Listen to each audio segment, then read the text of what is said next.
We are all the way live. Welcome, everybody. It is a great pleasure to be here as always. Break the rules. This is our second stream of the day. We had a stream today with the great Sean Lang.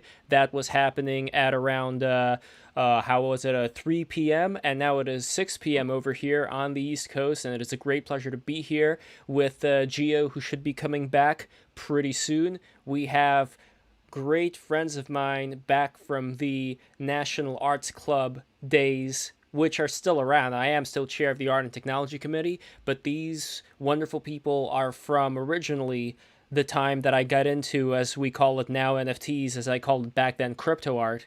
And we had an event there at the National Arts Club where we brought in people to talk about it. And from there, I got more interest in the NFT world. And now it seems to be exploding like all hell. So is this a fad? Is this something that's going to stick around? We also have John Crane of SuperRare coming in right now. And speaking of SuperRare, I recently created an NFT. I'm pricing it right now at 2,000 smackaroos. My last one sold for 2,200 smackaroos.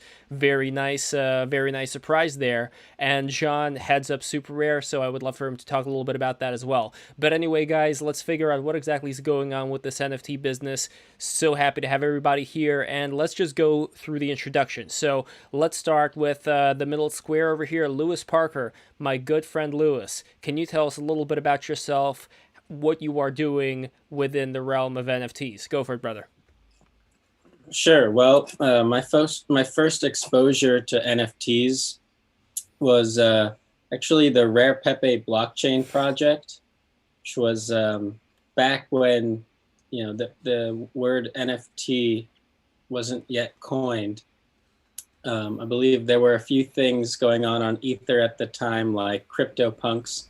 And Rare Pepe was one of the first things on Bitcoin where people were creating tokens to make like the meme that of a Rare Pepe into an actual Rare Pepe. So kind of progression from meme to like a technology platform art suite. And then people started trading these things because there's a built-in decentralized exchange onto Bitcoin through Counterparty. And so there's a whole like little kind of pioneering movement that happened there that I found interesting.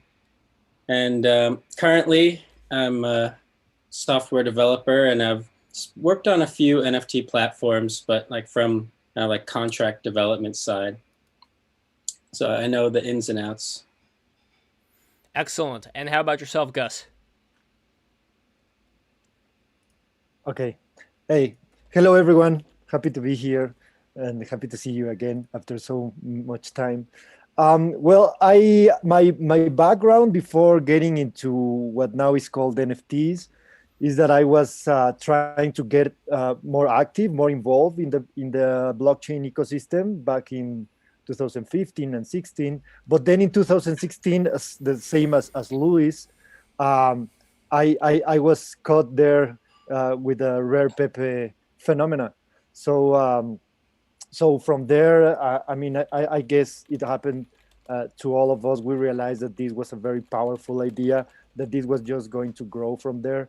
And all my efforts since then have been more directed into developing this technology. So we created a very early art market on the blockchain called Artolin, which is still up and running.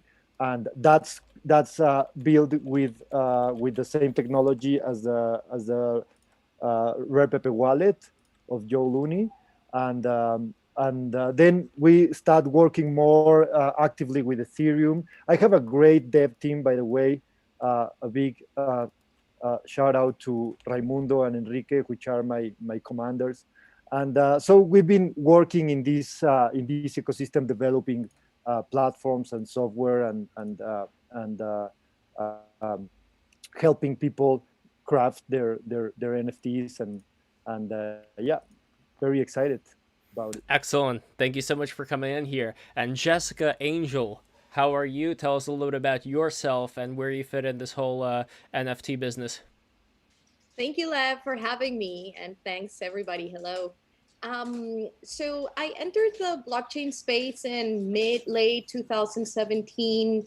I had no idea that such thing as digital scarcity even existed when I first entered. I was approached by a project called TrueBit, which is a layer 2 verification layer solution for the Ethereum blockchain, kind of like a scalability solution for the Ethereum blockchain. And they came to me because I make these art installations that are immersive spaces that are inspired by digital spaces and very techy looking. So they came to me because they were interested in having me, commission own artwork that would bring art to be as a sort of intermediate between new people and blockchain. So art as this sort of gateway, as this sort of an introduction gate for new people in the space. And that's what I've been mostly focusing on, using my installation art to gather audiences and bring artists to the space. I haven't really been doing much with tokenizing because I don't create digital art. So I'm like in this sort of different field. I'm in the sidelines of the NFT, but since 2017, I've been just like seeing this grow and I'm learning about it. And I'm actually even helping sort of the community, kind of bringing people together around it. So yeah, it is amazing to see how for the first time you see virtual art to be sort of taken in the same form that we have been taking physical art. So it's been a really interesting journey, and being part of it, it's been quite a journey. Excellent. For sure. Yes. Excellent. Great to have you here. And Adam Lehrer, great to have you back with us once again. And tell us a little bit about yourself and how you fit into this whole thing. Yeah, thanks for having me, Lev. It's good to be back. I am a writer, a critic, an artist, and the curator of the Safety Propaganda art criticism platform and the co-host of System of Systems. NFTs. Well, I'm certainly not going to be as versed in the technical speak as the rest of you all, but I am a little fascinated by this phenomenon for a few reasons. For one, when I was still a practicing artist before I gave it up for literature, I was mostly working in digital archival kind of strategies of creating art, such as collecting digital ephemera, images, videos, and then collaging and montaging things and trying to create aesthetic objects out of basically what I considered a research practice. And I'm still doing that to an extent, just not taking it as serious. But here comes a way to actually ascribe some value to digital images, digital objects, etc. The other reason that I am interested in NFTs is because they have enraged the people that I hate the most, which are art world shit libs like Jerry Saltz and Walter Robinson. Walter Robinson tried talking shit to me yesterday. Fuck that guy.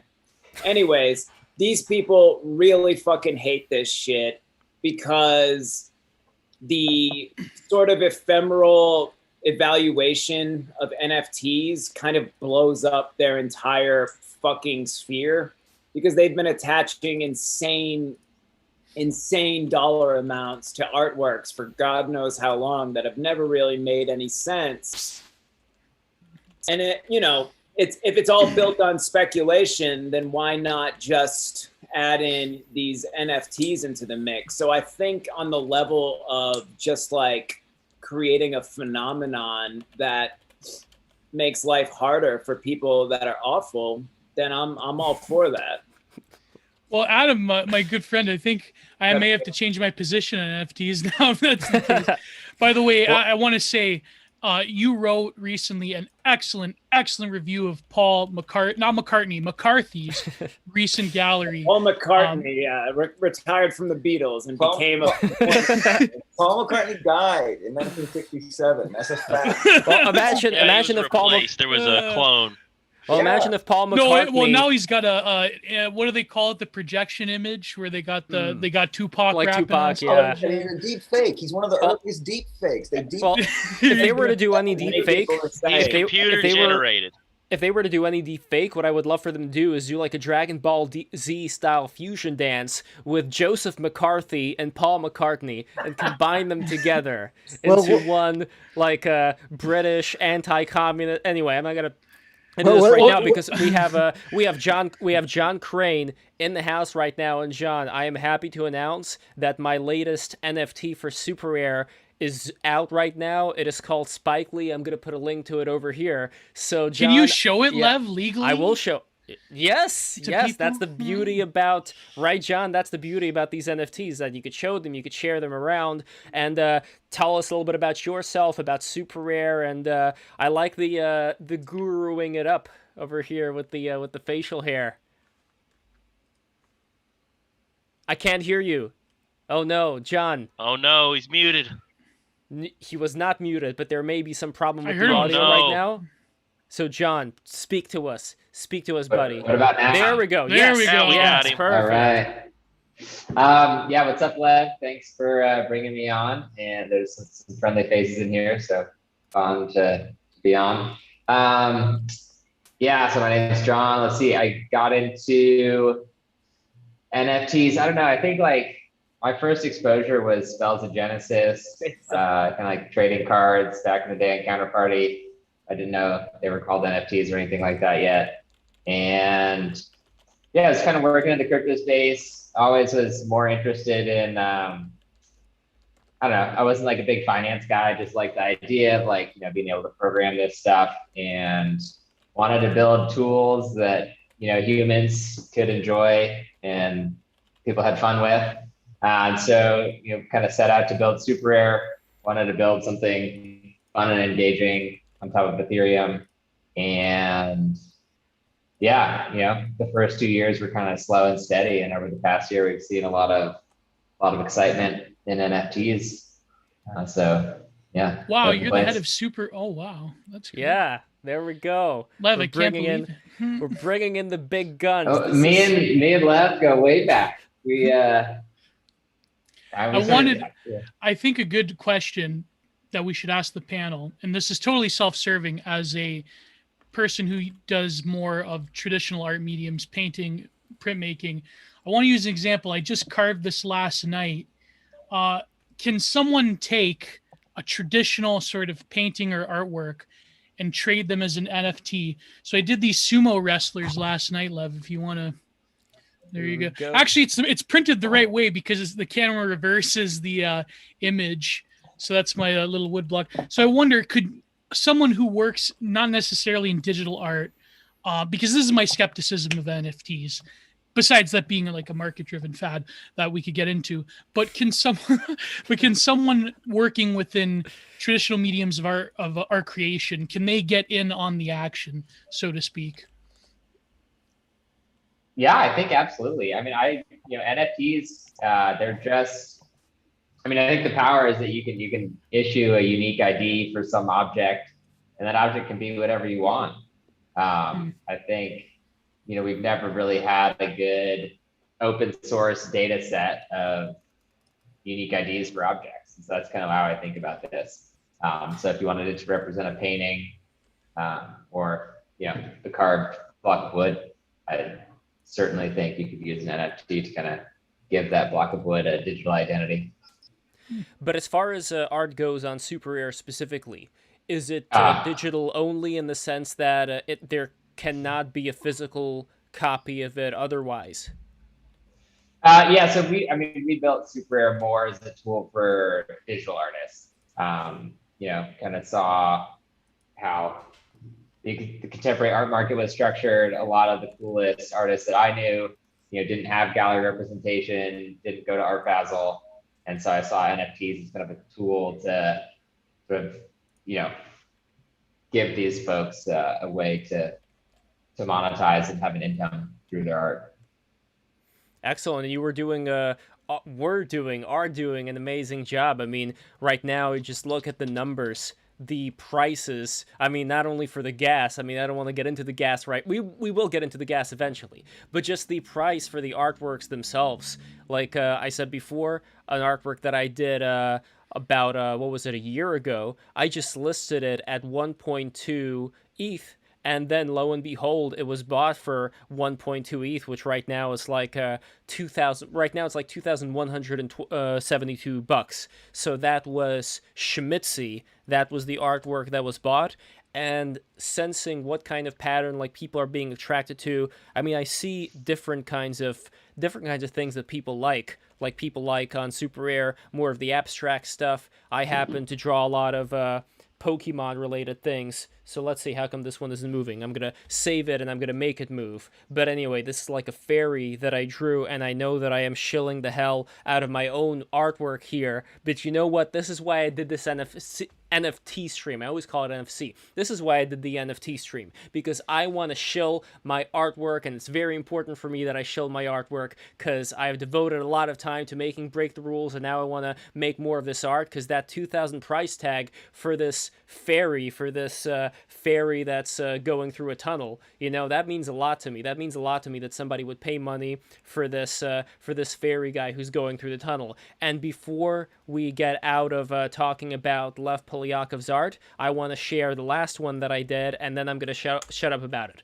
So this one over here, this is called Spike Lee. Not Spike Lee, but Spike Lee. This is he. He is the entity of judgment, and he is judging between these two characters over here. So on the right, you have Ear Duck, who is a duck with an ear, or a pair of ears. You don't see the other ear, but trust me, it's there. And the other one over here, that guy is named Tasker. He has 3 eyes that glow, and both of them like open their mouth like Ear Duck does a soy face, and Tasker just opens up his mouth in slight disgust. And anyway, this entity over here in the middle, he has to judge between the two who he's going to eat. And after he eats them, then another process is supposed to happen. But the goal for Lev cards, and again, Lev cards, this is the official name of what these things are now. The goal for them is to create an artwork within an artwork. So later on, I'm going to put out editions. This one is for $2,000. Later on, I'm going to put out editions of both Ear Duck and Tasker as individual cards that would be sold. And there would be other monsters that would appear in those cards. And those cards would then be referenced to others and others and others. So in a way, I'm building up this world of cards that get referenced to each other by the characters that are within them. This is like my own world, my own Pokemon. And once again, this is the link to the card. I want to share it with everybody. All the high rollers who are watching this right now, invest in Lev. Buy my cards, and you will not go wrong. Invest in Lev. Invest in Lev. Invest in Lev. Anyway. Are you done with the plug, Lev? Can we get I am done with the plug. I am done with the plug. Go to that link. I am done with the plug. So anyway, Gio, what is on the other hand, certain frustrations that you may be feeling about NFTs? Now is the time to lay it on the table and have this great panel of experts tell you why you are wrong, or not. We'll see. Well, I think what I wanted to say would be an interesting point to discuss would be, I mean, I'm critical of any techno fad, me being a total Luddite, but at the same time, I feel that it's a logical extension in some ways of the trends that have been going on in the art world since literally, I mean, the stereotypical example being Duchamp.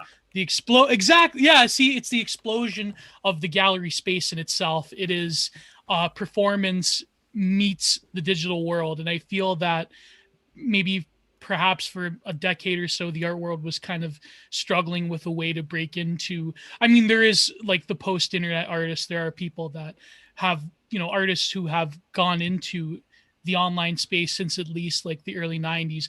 But in terms of actually like solidifying any sort of effective way of the art world to colonize the online space, I think NFTs probably, I know I'm using the word colonize, but I mean, the art world in some ways, they're globbing onto this for obvious reasons. And I don't know, I mean, maybe it's just a logical extension of the way in which contemporary art is going in general. But I'm curious how it's going to be corporatized. Will Magic the Gathering jump in on this thing?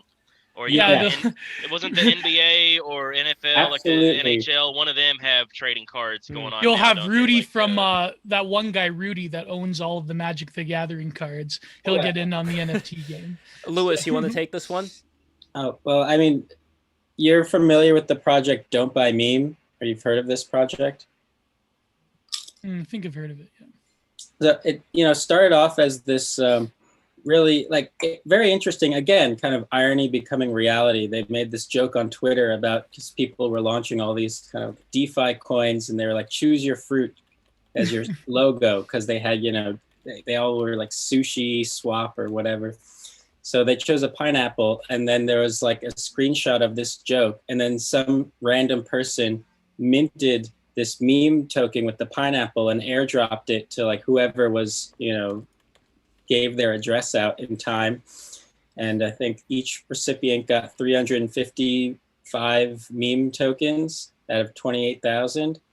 And then there were like a few developers who got it, and they're like, hey, this is some cool ideas. There's like some creative energy flowing around, some talented people. They got together. One guy from Consensus who kind of became the front man of it. And they built a platform, which I believe was the first platform for like NFT mining. So like combine like DeFi liquidity mining, but instead of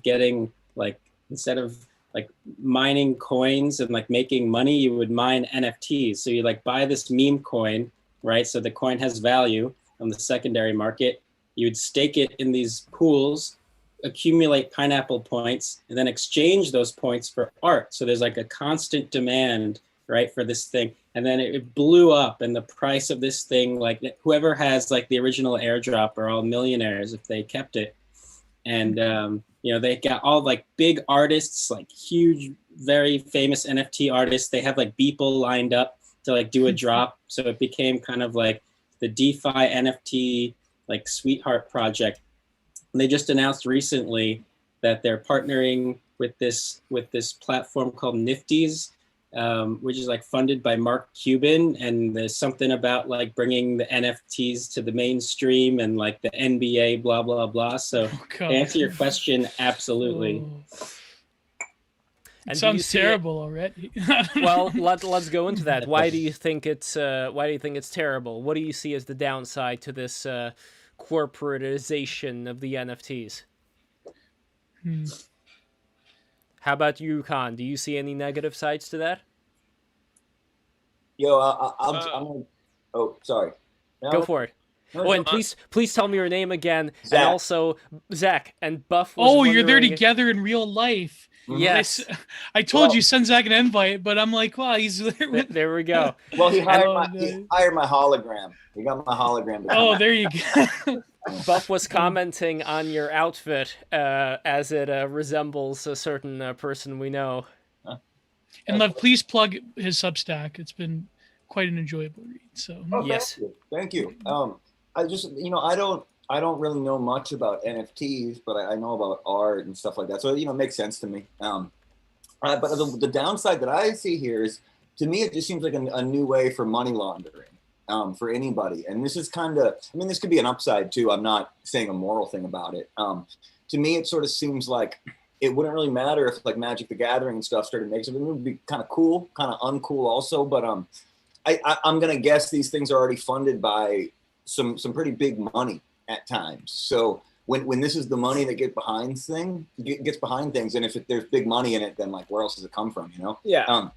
It's sort of just it's not just more of the same, because there's always advancement, there's always extreme acceleration. But to me, I can just see how quickly, like, in a sense, like people like Jerry Saltz and like those types who like openly hate it, like, I mean, they're going to be some of the first ones to jump in and throw money in when they see just how easy it's, or they're the same people that they support or who support them, and back and forth. It's just can be another way to wash money. Right. And the less mystified the art world's political economic function is the more someone like gatekeepers of the art world or whatever are going to flip the fuck out.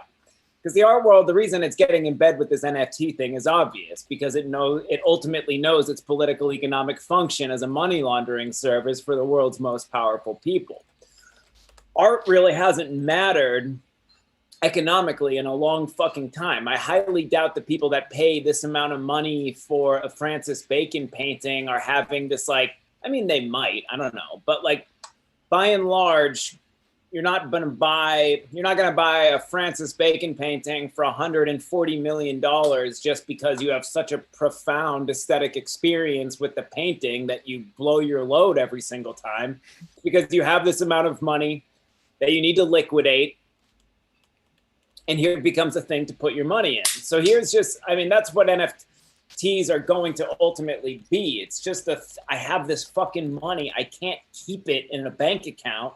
Maybe I'll buy this ephemeral thing, and I kind of lost my train of thought right now. I mean, that's kind of what art is this ephemeral thing that could go up and down in value. Like you don't know what a painting is going to be worth until somebody's ready to buy it.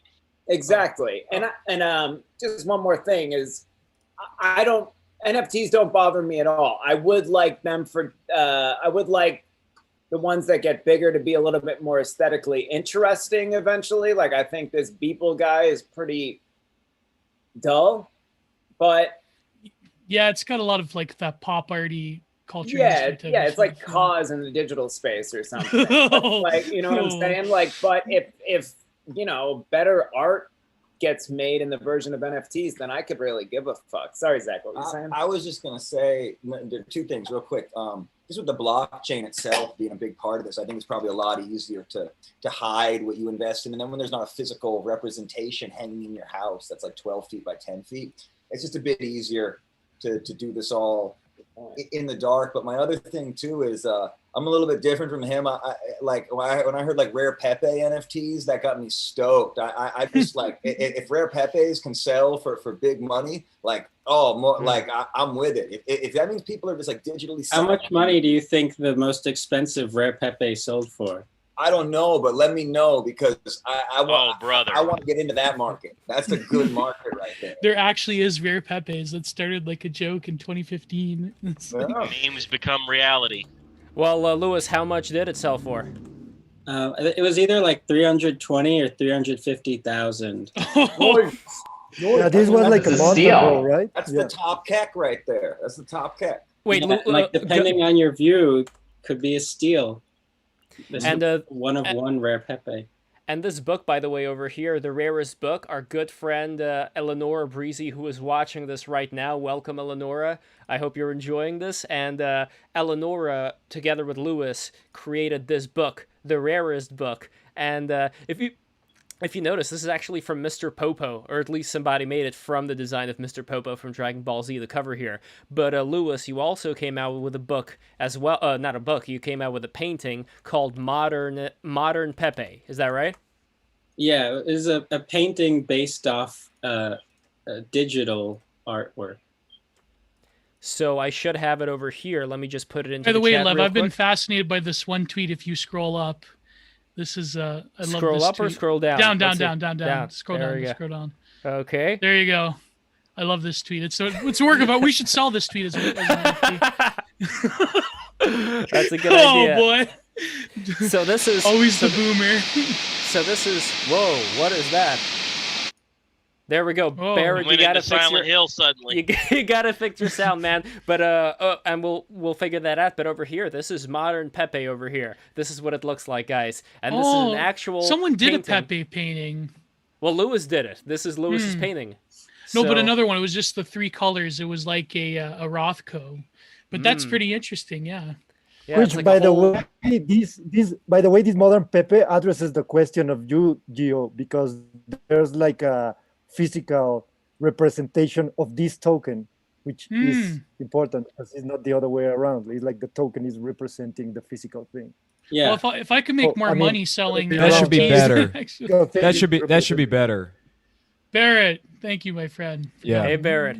Can you tell us a little bit about yourself, Barrett, and what you think of this whole NFT craze that the kids are getting into now? Well, I actually made an NFT. I minted one and I sold it, not for very much. It was sort of just kind of like a one-off thing. You know, NFTs, I was like, this is like a drug. You know, you might as well try it once. It may not be good for you. Who knows? It's at least worth trying, right? So yeah, I mean, I run and produce sort of multimedia, sort of artistic sound audio platform called Contain, and we do sort of a lot of visual stuff, podcasting. So just to get back to topic, because I don't want to talk too much about myself, like fuck that.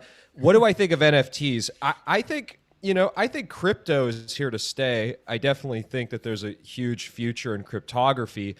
I think it's what you do with NFTs and how you apply it. Like, I'm actually pretty bullish on Urbit. I hung out with these guys. I went to one of their meetups in town, and I have to say, I'm pretty impressed. Like, it's a really retarded idea, you know, gifting stars, galaxies, moons, and stuff like that. But if you could take NFT cryptography and turn your computer into its own private internet server, it's just crazy enough to work.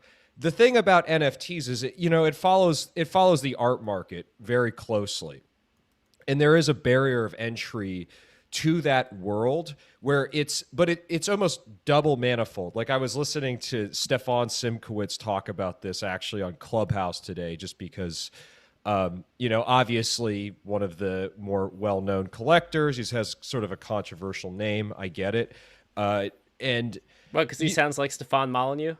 No. He's just a notorious art flipper who sort of, you know, Thomas Kincaid's a lot of work, quote unquote. And so NFT, you have this thing where He's a real mercenary then. No, he is. He's a total mercenary. But the thing about NFTs that I think are interesting is you kind of have this thing with NFTs, like whoever can make the ugliest, most grotesque, shittiest CGI rendering of like douchebags in a nightclub dancing, like those things sell for a lot of money. It's bad work, but it creates sort of like a C-level entry market into the art world.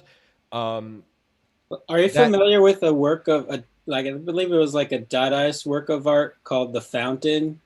Yeah, by Marcel Duchamp. Is that right? Yeah. So I see what you're saying there, and like certainly like there's a market for like shock value.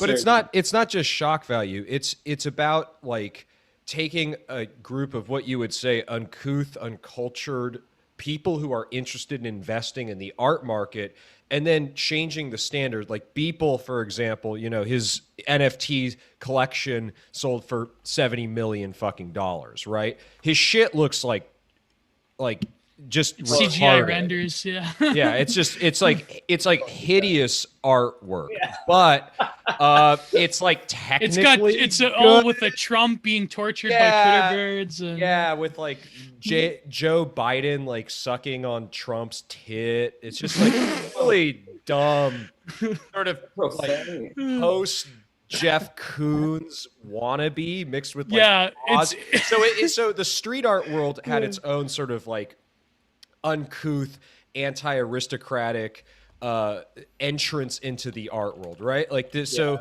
you have like Cause, for example. That's a good example of somebody who, and like graffiti adjacent artwork. Obey, that kind of got these sort of people who are not real appreciators or true patrons of the arts. It got them investing into art, and you're sort of seeing the same thing with NFT that you saw with like Cause, and you saw with all these other sort of people, right? And so in a lot of ways, it sort of the same thing sort of happened with that.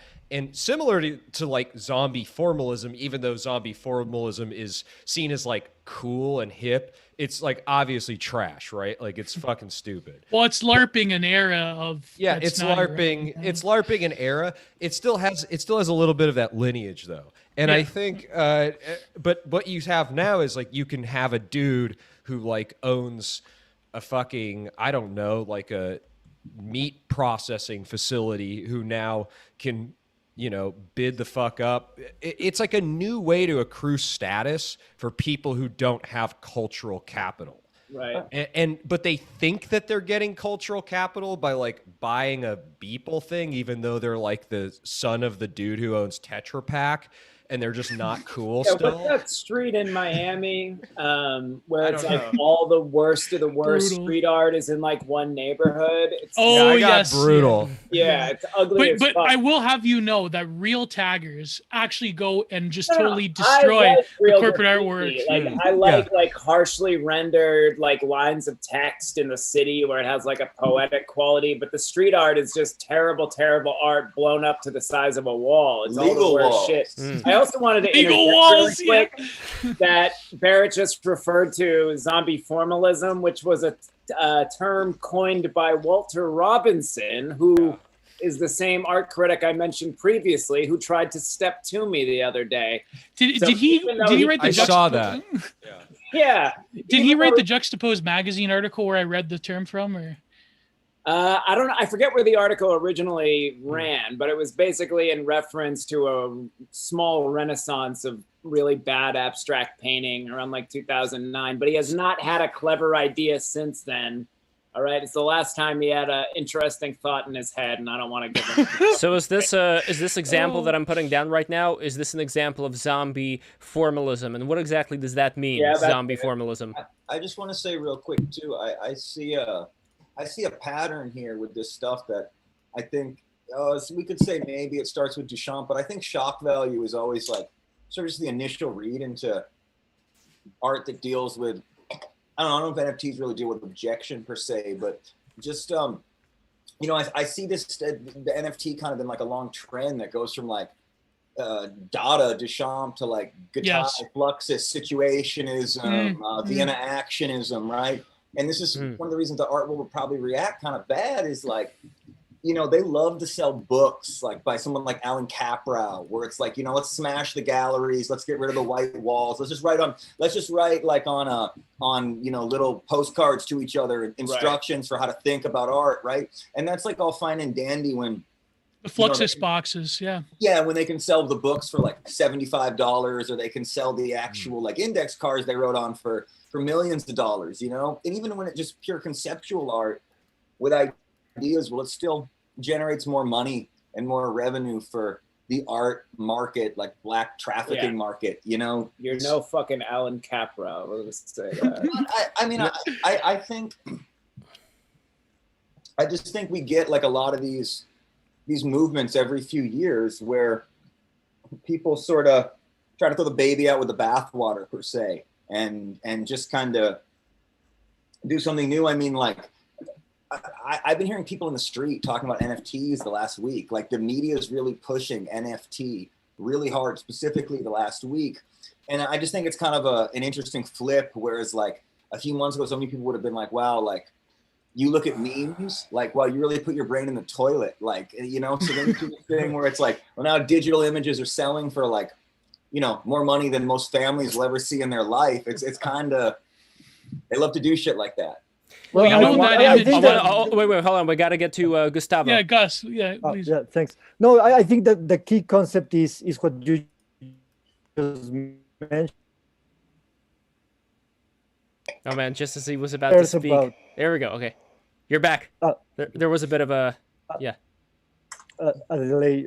So what I'm trying to say is that who cares about the big galleries and the big, like, obviously the big money and the big names are going to make the news. But what's important about what's happening and what people call NFTs today is what that makes to the average people. Like guys just doing silly drawings, ideas, memes, and selling them, even for small fractions of money. I think the average NFT artist is not getting millions of dollars, but he's getting some, and I think that's like the most powerful thing, not just from the moral thing that it should be this way or not.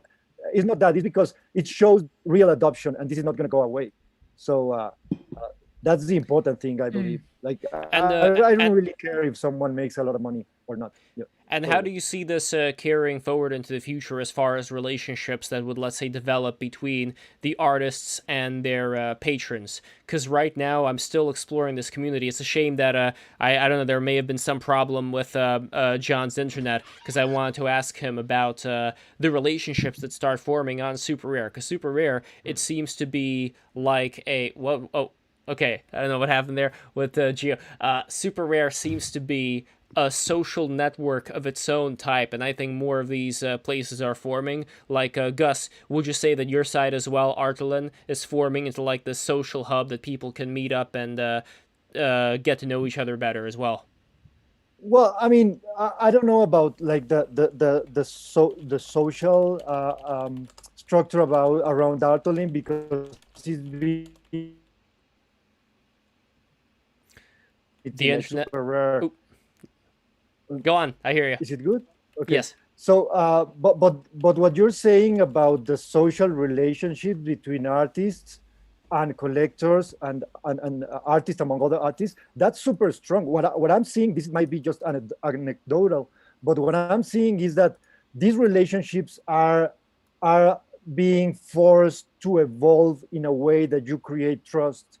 So since it's super easy to create fakes and to just sell someone else's work and just copy someone else's art, you're forcing the community to find the centralized mechanisms of trust. And I believe that we are seeing a solid structure of the works for creating social structures on the internet.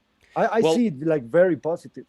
And now that John is back, I wanted to ask him as well, when it comes to SuperRare and the social connections that people are forming there and the issue of trust, like what would happen, for example, if somebody were to take somebody else's work and copy it and put that out there as an NFT, and then somebody would buy that for God knows how much money, and then all of a sudden, like, wait a minute, that belonged to, like all that kind of stuff.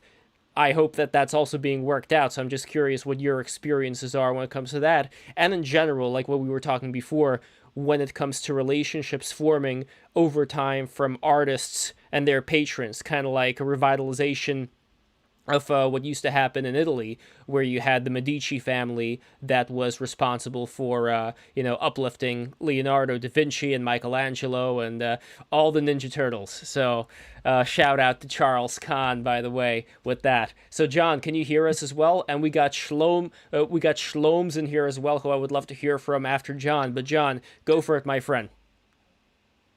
I don't know if the connection works right now with your account. Let us know if we can hear. If you are still working on that, let's just go to Shloms right now. Shloms, tell us a little bit about yourself, because I know you're not going to be able to stay for a long time, and you are a very interesting NFT artist. So take it away, my friend.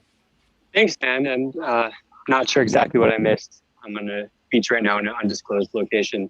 I'm recently been describing myself as a crypto Dadaist. But yeah. Been making some work that I think is pretty unique. Trying to start a little bit of a movement in the NFT space. I don't know if you want me to like run through the actual stuff that I've been doing, but Absolutely. Cool. Yeah. So the first thing that I minted as an NFT just about a month ago was a single transparent pixel. Turns out that's been done before, but I started to weave a story through my subsequent pieces. And by the way, your sound is kind of going in and out. Sorry. No, that's not. By the way, I love over here. This is, by the way, for anybody who does not follow Shloms, this is his Twitter name. This is amazing. Look at all this, and because you really got to work for it. When you go to his Twitter, you just see like white, and you really got to work for it to scroll down to actually get to the content. I like that. That's like reading Yeah, it was actually originally way longer, and every time I liked someone's tweet, it would like completely spam their notifications page. I eventually some damn fine Twitter trolling. Not that I know anything about that. Yeah, and sort of like a growth hack. I eventually decided to go easy on people, especially because if I'm friends with them and liking multiple tweets of theirs per day, it sort of breaks Twitter. But it was a nice little growth hack for a week or two.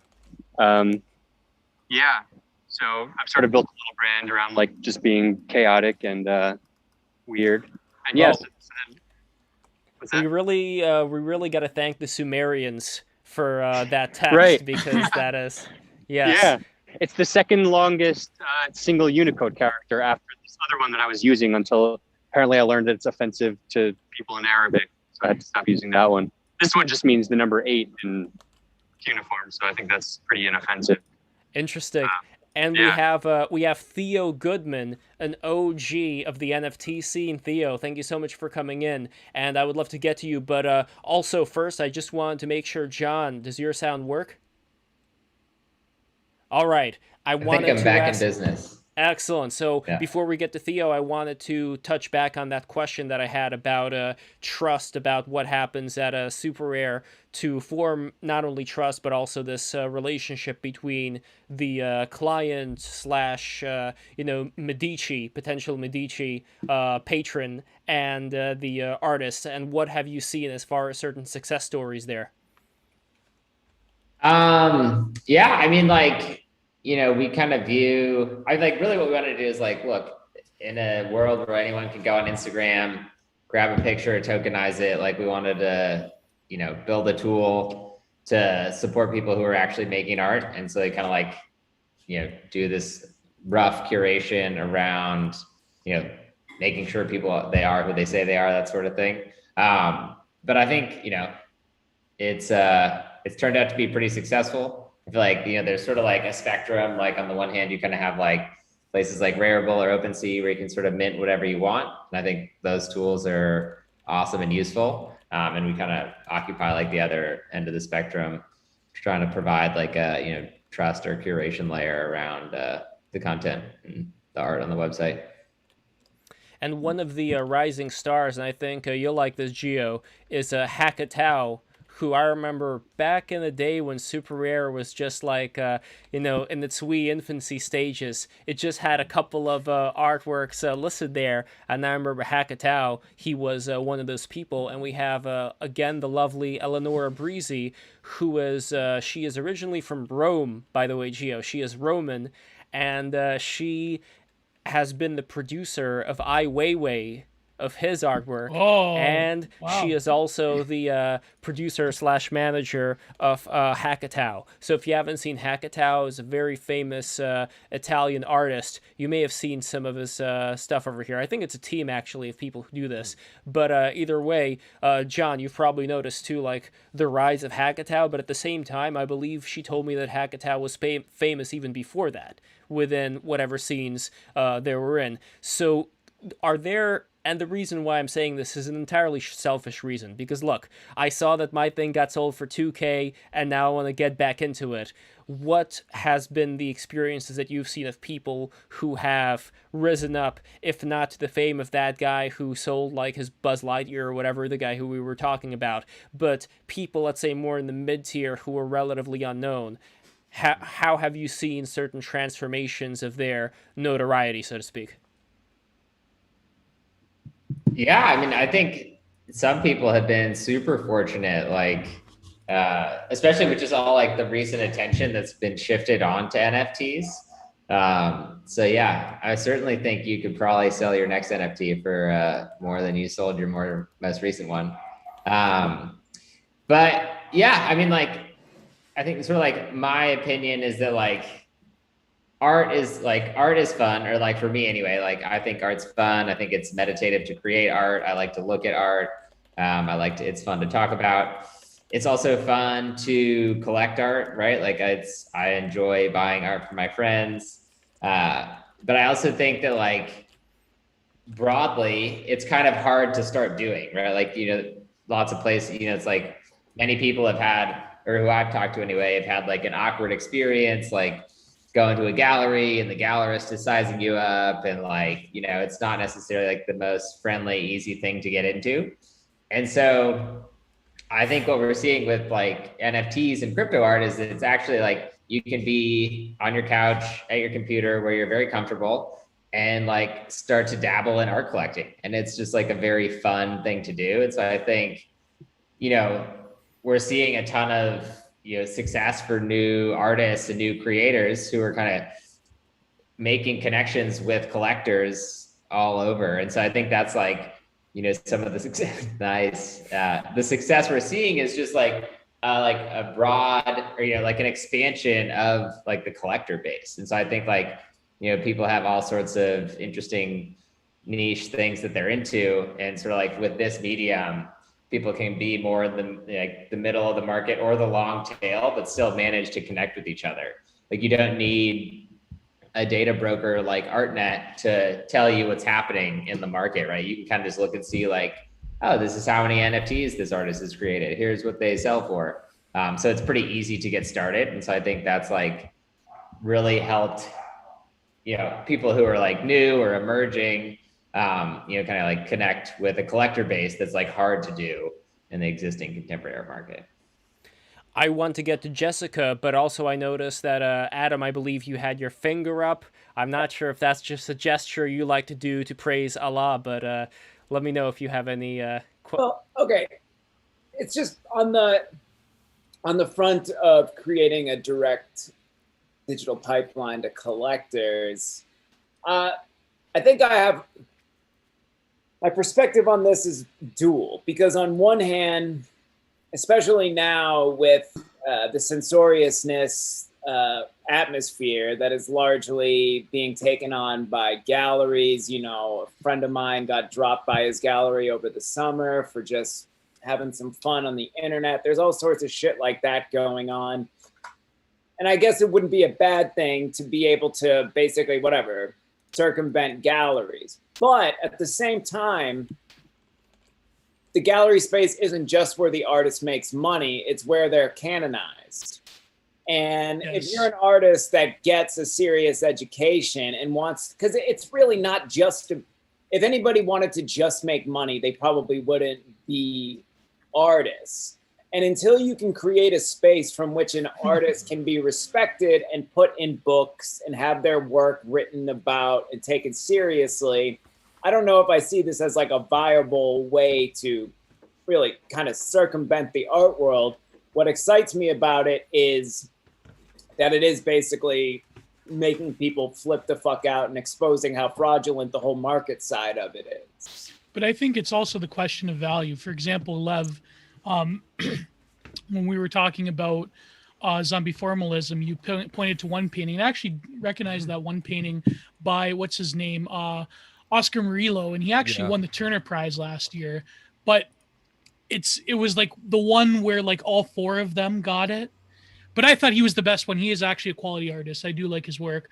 But that goes to the question of value. It seems that a lot of the legacy institutions, I mean, the Turner Prize, let's face it, a lot of these art prizes are pretty much jokes. Like, come on. Like the Pulitzer Prize, come on. The thing is, it seems that it brings up again the question of value in terms of what is legitimacy and what is the legacy, like Adam was saying, of the artists that are cropping up nowadays. It seems that for the last, I would say, 10, 15 years, the trend has been cause, obey, whom I think, Banksy, God, please, I don't want to say his name.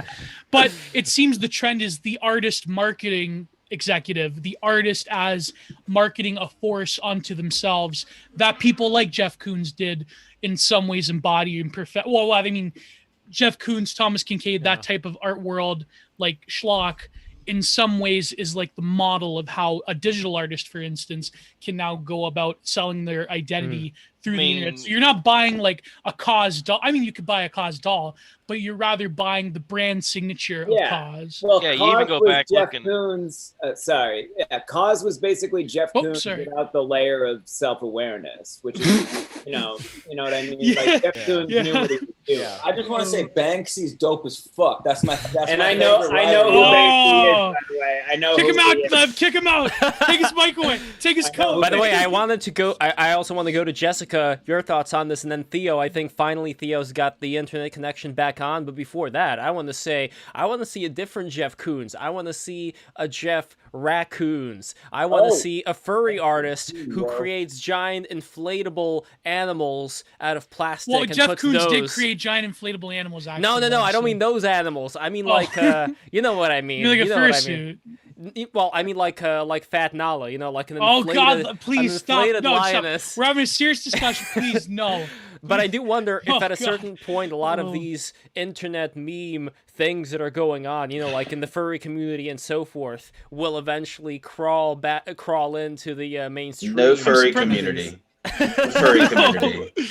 The one thing I will say about the kind of success of certain NFT artists is I feel like artists who have been engaging in a consistent practice for a long time, who are not really, they're not really in dialogue that much, but they're just making quality, beautiful things. I think that's sort of just like overall overrides like any of these sort of trends. You know, like SuperRare, you just did something with Petra Courtright. She's awesome, right? I think she's great. I think there's I think a lot. she's amazing. Yeah. Yeah, she's awesome person too. So I do think, I don't want to say it's like this totally unfair thing. Like, I didn't mean to come out swinging right out of the gates, like super harsh on NFTs, because in a lot of ways, I do think it is cool. And I think it's also cool just how ETH is it's numbered, it's non-fungible in and of itself. So I think that there's so much that can be expanded with just non-fungible tokens, and there can be so like we've almost like just kind of like scratching the surface, I think, of what could potentially be done. I saw a documentary about a little blurb about Petra Courtright. She's very got the Joan Mitchell vibe going on. I like it. Yeah, it's my jam. So I want to make sure we get to Jessica. So Jessica, what do you think about all this? And then we're gonna go to Theo. Go for it, Jessica. Pretty soon, so I'm just gonna give you some thoughts just from the conversation that you guys are having here. You were talking about the corporate part of NFTs. How NBA and all these other ones are doing this, and just judging from kind of like the environment, how it's changed since 2017 to now, to seeing what is happening now. I see a lot of sort of sad faces right now, and I kind of foresaw that happening because there's this sort of there was this utopian vision of blockchain and NFTs to be the saviors of artists, and this is just going to bring power to the people. And I mean, it's beautiful, and yeah, maybe you can think of blockchain as something that could potentially do that, but you just cannot be blind about the fact that everybody can make use of it in the same form as artists or the NBA. So so I see kind of like bittersweet sort of environment happening. So there's like the sadness of, okay, well, we have been the artists getting from the ground up, getting the NFT thing going on, and then someone else, like people who probably was not building the community from the get-go, or others are just like basically taking the profits, you know? It's like, there's this funny meme that someone posted. It was all the NFT artists fishing and putting their fish on a little bucket, and then someone else taking from the bucket, and then that someone else was Beeple or Pack or others, you know? So that's kind of like the sad story behind it. Another thing that I notice is like this kind of a frustration artists that are getting like, I started from the get-go, I'm not getting to the place these other people are getting to, and they're just like pushing, trying to sell, and it's like, bids. So it's kind of almost annoying to go on Twitter right now and seeing artists is just like price, bids. And I feel like even the content itself of the art, and I'm an artist, I come from like a philosophical background, like I see art as sort of visual thought. And for me, it is important that it has this cultural value and this intellectual value. And with NFTs, I'm seeing that that's sort of kind of being relegated to, you know, the back burner in artist sort of practices. So it's good.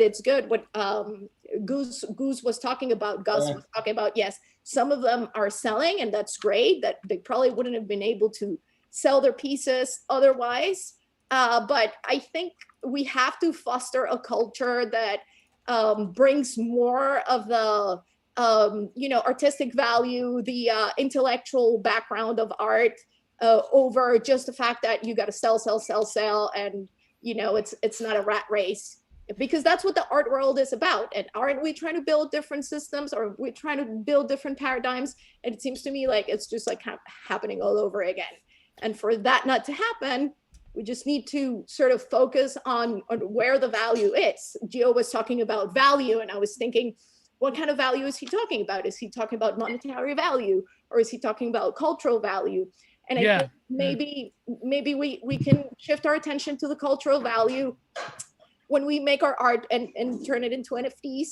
And then if it sells for high amounts, then that sort of, in my opinion, would be a given after, you know, the value you give the art. Well, before you go, Jessica, I wanted to address Shloms. He had his hand up, and it may be related to what you were talking about. And then I also wanted Lewis to relay what happened to us during the tea ceremony. But first, Shloms, go for it, my friend. Thanks, Lev. Hopefully you guys can hear me. Yeah, I fully agree with what Jessica is saying. But an aspect of it that I think is maybe on a not optimistic note is that I think traditionally, like if you think about who the gatekeepers of like taste were, and you know, the people who were tasked with finding up and coming artists, they were maybe either not artists themselves, or you know, people who worked at these institutions and galleries. And you know, anyone who's more entrenched in the traditional art world, let me know if that's incorrect. But what I've been experiencing in the NFT space is that really you do have, you know, sort of collectors performing that function, but by and large, a lot of that is falling on the artists, right? So like I personally, aside from just like bidding on people's work, I've also been trying to, you know, find up and coming or underrepresented artists. I made like a little Telegram channel for collectors where I just throw things in there that I think were cool. And I think that's sort of how you get, like, aside from just like the financial democratization of the art market, I think that's also how you get like the taste democratization, right? And like that's how you get you know, you find like these weird new genres and new scenes because, you know, everyone can start their own scene, and it's really, you know, the taste is being governed by the artists themselves, like lifting up smaller artists. I think it's pretty cool. Are you in the jungle with like a little monkey? Is that what I'm hearing in the background? Sounds like it. Something like that. Yeah. Hopefully. Is he on safari? I'm in my NFT bunker.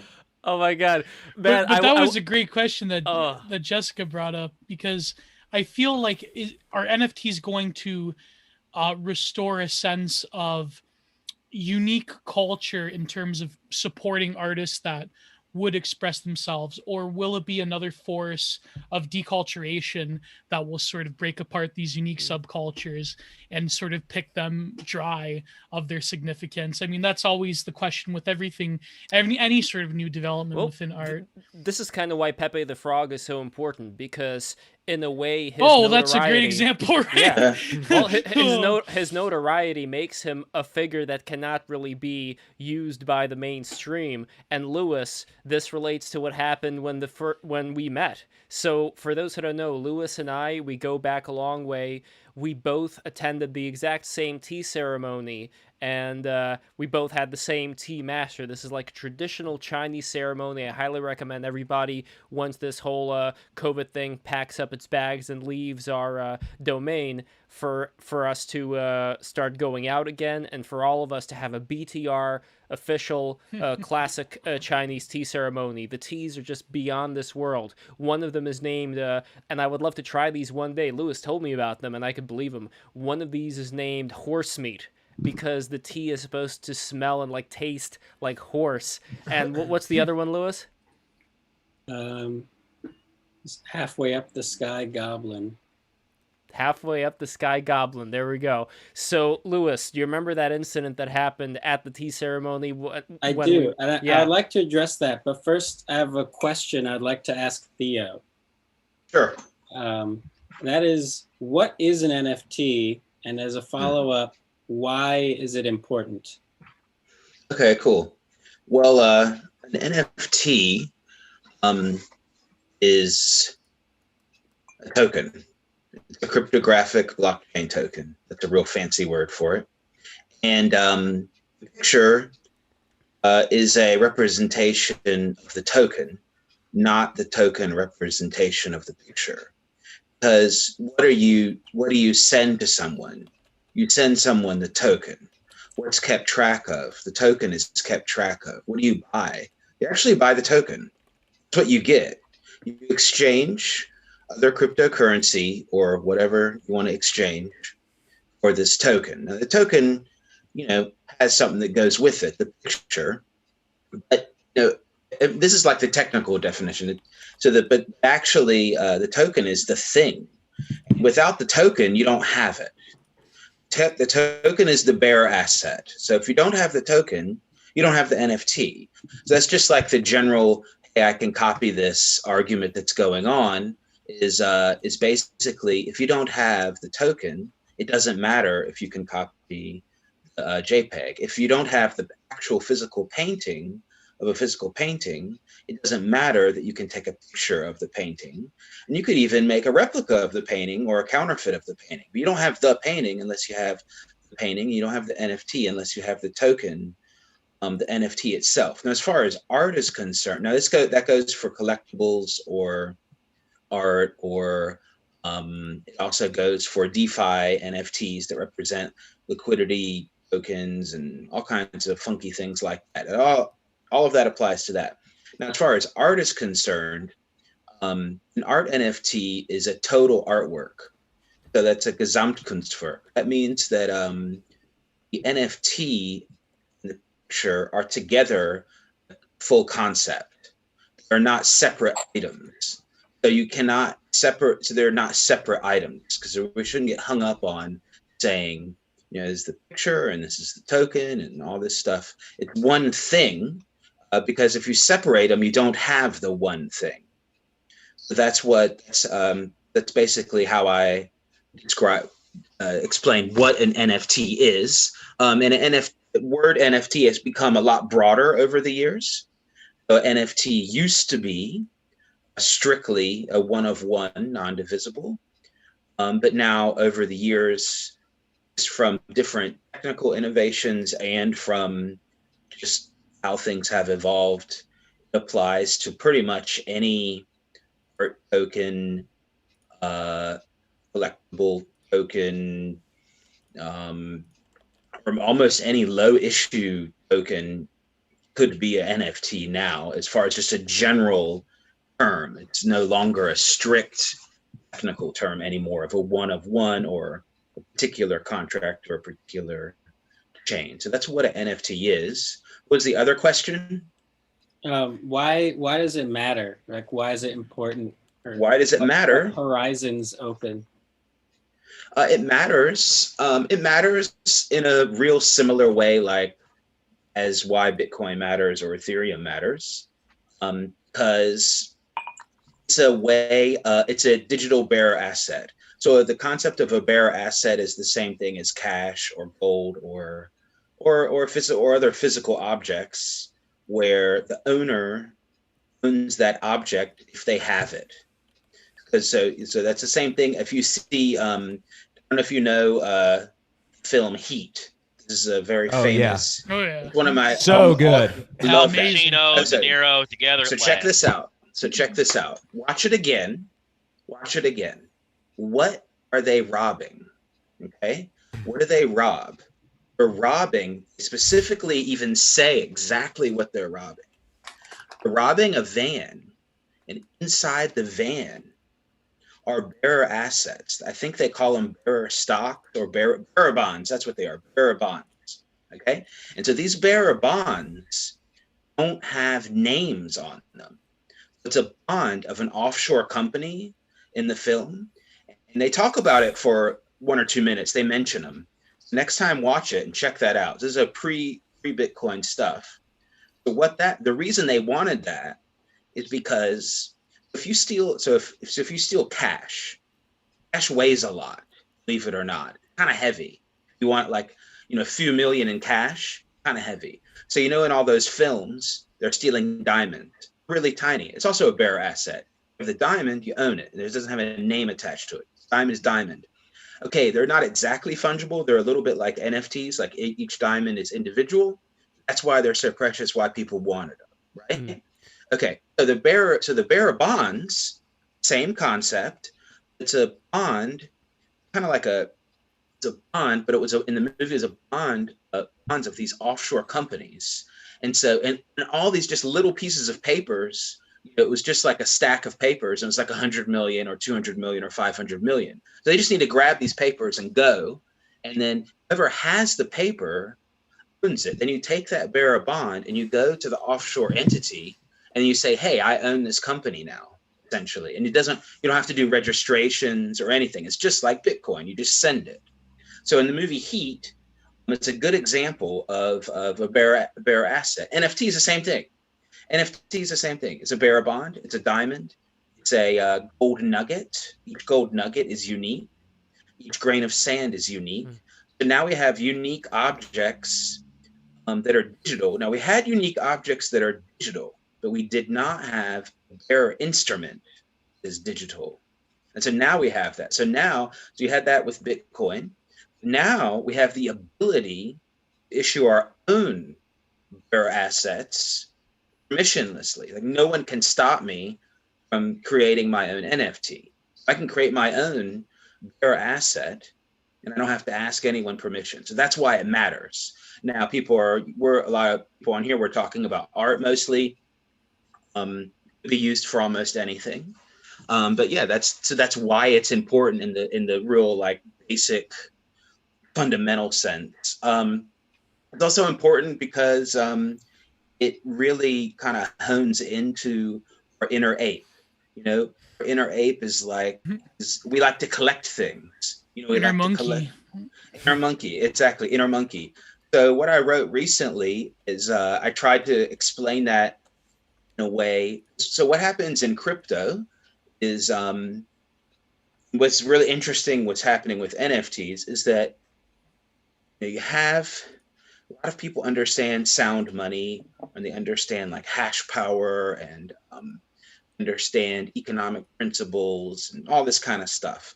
Now we got all this wacky stuff coming. Like you got Barrett Pepe, Supposed Genesis, got whole ETH NFT thing, and you got like all kinds of artists and stuff. And so now there's like a real interesting balance of value ideas coming out. You don't only have one type of value, you have like lots of different kinds of values coming in the ecosystem. So I wouldn't say it's balanced, but it's just like it's really important that there's different kinds of value in. And what I wanted to say is that probably when we fell from the trees, and humans probably had a stick as the first tool. I think it's debatable if it was a stone or a stick. But sticks don't really last long, so it's hard to find relics of stick tools. So they don't even break bones. Right, but we don't know. Was the stick used for what I call a object value utility, which would be to hunt food I need to eat, or was it used to do a math equation, or was it used to draw a picture? We don't know. We just know that we don't know. And so that's what we're doing. We have this tool and we're kind of like, well, what do we do with this thing? We have all these like tokens and coin and all this stuff. Okay, so what do we do with it? Well, we figured out we can do money. And now we figured out we can do weird art stuff. So that's kind of like why it's important too. Maybe the monolith is coming down again. And so we learned to use the bone and the stick. Now we're going to learn to use NFTs. So exactly. Yeah, I think that's a great analogy. The monolith being like the blockchain. The idea being that like anything can be assigned an asset, and that asset can be traded on a free market. And if people have demand for that asset, then it has value. So like anything. And I think why it's like art is one of the first use cases of this type of thing blowing up, because art itself, and especially digital art, is already like abstract, ephemeral, let's say like represented by bits, right? So the transfer of like information is very light compared to, let's say, creating an NFT of a house in like a real estate market.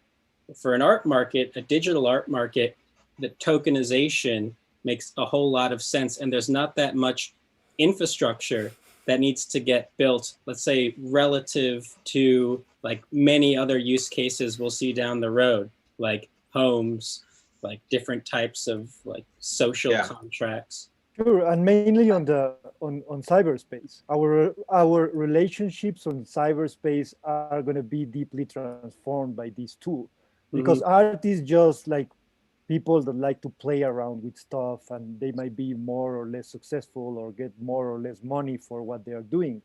But I believe that this idea, like the NFT at the end of the day, is just a special kind of transaction on the blockchain, which we call tokens.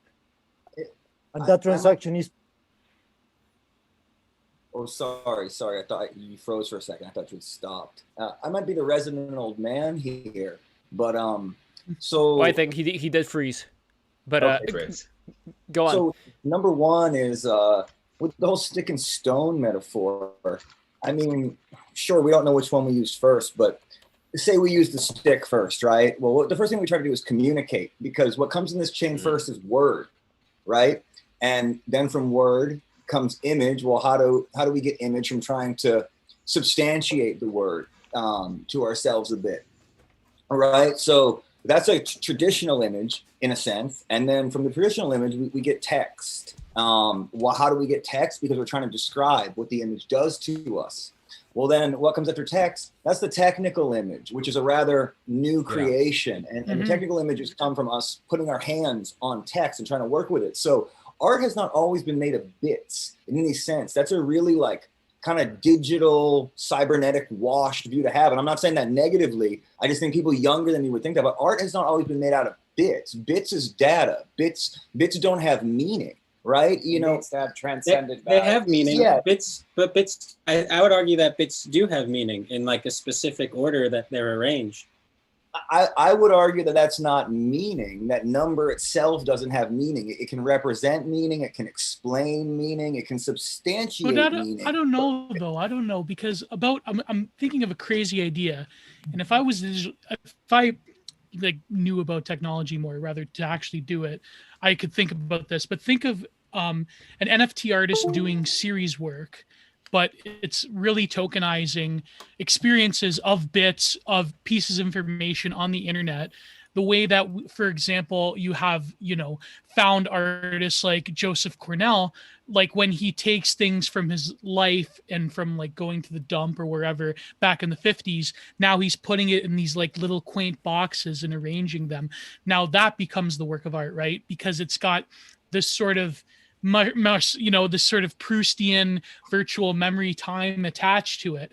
Now imagine if a digital artist could like NFT a series of findings from, I don't know, dead forums that still have the server on, from Usenet posts, from 4chan, threads that go 404, right? Like, I mean, that is the data being imprinted with a sort of value of memory. The way that, like, I don't know, people like my age in their mid-20s were nostalgic over like fucking MSN Messenger. Like, what if someone saved the data from the conversation? And that's an NFT, the one thing that I think is interesting. Sorry to cut you off, Adam. Yeah, the one thing that I find interesting is because I used to make a lot of collages using digital archives, digital images mostly. Oh, I didn't know that. Oh, yeah. I use them for illustrations on safety propaganda sometimes, but I don't show them in galleries anymore. But it was always a challenge to find ways to, and this is kind of why I'm both excited about this and skeptical, because on one level, finding a way to display these things physically became in itself like a creative challenge. Like, could I present these sculpturally? Would it be okay to just present them as a flat, C print, whatever? Or can I make them basically three-dimensional? Can I print them onto three-dimensional surface? I used to do all sorts of shit like that. But it would be interesting if we could actually take a digital collage just as the image on the website and have, ascribe it value without that process. But I am curious if is it going to be working as art in the same way? The way that I think about this, actually, any of you guys play Bloodborne? Of course, we are all gamers here. Okay, so one of the very interesting things about Bloodborne, which is way fucking too hard for me, but it is a very fascinating game, is that it's supposed to be Lovecraftian. So you get these knowledge points. And the knowledge you see points, things that aren't there. Yes, exactly. So like in Lovecraft, for instance, knowledge is bad. Like the closer you get to knowledge is the more cosmically horrific the universe actually is. So in the game, knowledge points don't make the game easier. They actually make it more frightening and in a sense more difficult. But you can get the really dope outfits with these knowledge points. And that's kind of like the only reason to get them, which means that people are playing this game and they are ascribing real kind of aesthetic worth to these ephemeral digital images, these outfits that their characters get to play. Now, what I am curious and what I'm not sold on either way is can a new, and this is always my interest, will a new aesthetic form emerge from the limitations of this medium itself? Or are we going to be talking about the transcendent value of aesthetics?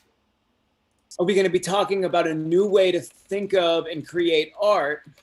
Or are we just going to be endlessly pontificating on data and is this of value, et cetera, et cetera? If it can create a new way of engaging with aesthetics and a new way of creating and thinking about art, then I have trouble making a case against it at this point. Well, think of it. I mean, we already have the template with outsider art with Art Brut. I mean, think of the way on the internet, like, for example, I don't know why I'm bringing this up. This is terrible. But look at like lolcows on the internet, right? Like look at people that like Chris Chan, like people that archive lolcows are usually schizophrenics that post throughout different forums, different mediums, different YouTube channels. Like, for example, what's his name? The guy, King Cobra on that guy, he deletes his YouTube channels periodically. So there's people that save his videos and put them on different platforms. Yeah. And so it's like you're stitching together a life. Like Chris Chan is obviously the best example. So what if an artist could like schizo post themselves throughout these different mediums, but yet like the blockchain is something in a way, when I talked about this, when I was doing paintings of memes like Pepe or Wojak, it's like a way of lifting something that is ephemeral and impermanent and lifting it into the sphere of permanence through the blockchain. For instance, in this case, I was painting, I did the Shrek Fedora one, my, infamous one that's trolled atheists for 3 years now. So it's like, that is, by the way, Lev, do you have the image? Should I throw it up? I do have the image right over here. Yes, I will. Here's the famous Shrek Fedora. Modernist Shrek Fedora. I feel like you and Lewis should integrate because you guys have both done these paintings out of memes, and you guys are both really wonderful human beings in your own ways. I don't know about that. No, I do know about that. Maybe I should. I sold the original. I should NFT it. Maybe. You know who else are wonderful human beings? Well, also Shloms. I believe you had a question, but also who are wonderful human beings? The human beings who subscribe to BTR. So I see some newcomers here. I know you came here from Jessica, from Gus, from Lewis, from Theo. I know you're here, and you motherfuckers are not subscribing. So you better fix that right now. Subscribe right now to break the rules. I cannot stress this enough. We gotta grow, and we will grow. We're creating a movement. We are creating a movement. I have an idea to increase your subscriber count, and I think also like do a live demonstration of NFTs. Go.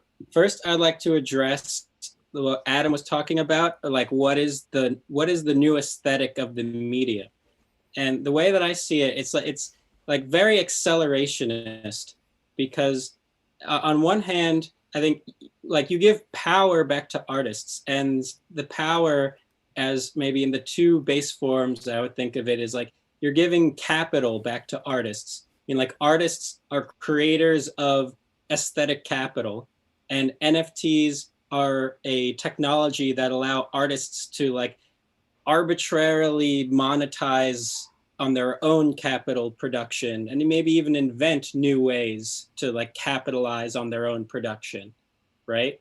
And then the other way is thinking of networks. So like art as a network, art as a social community, like art being shared instantly. Like why is Beeple number one? It's like hyper shareable. Yes, like Donald Trump, like, and Joe Biden, baby monsters, like horrible dystopia.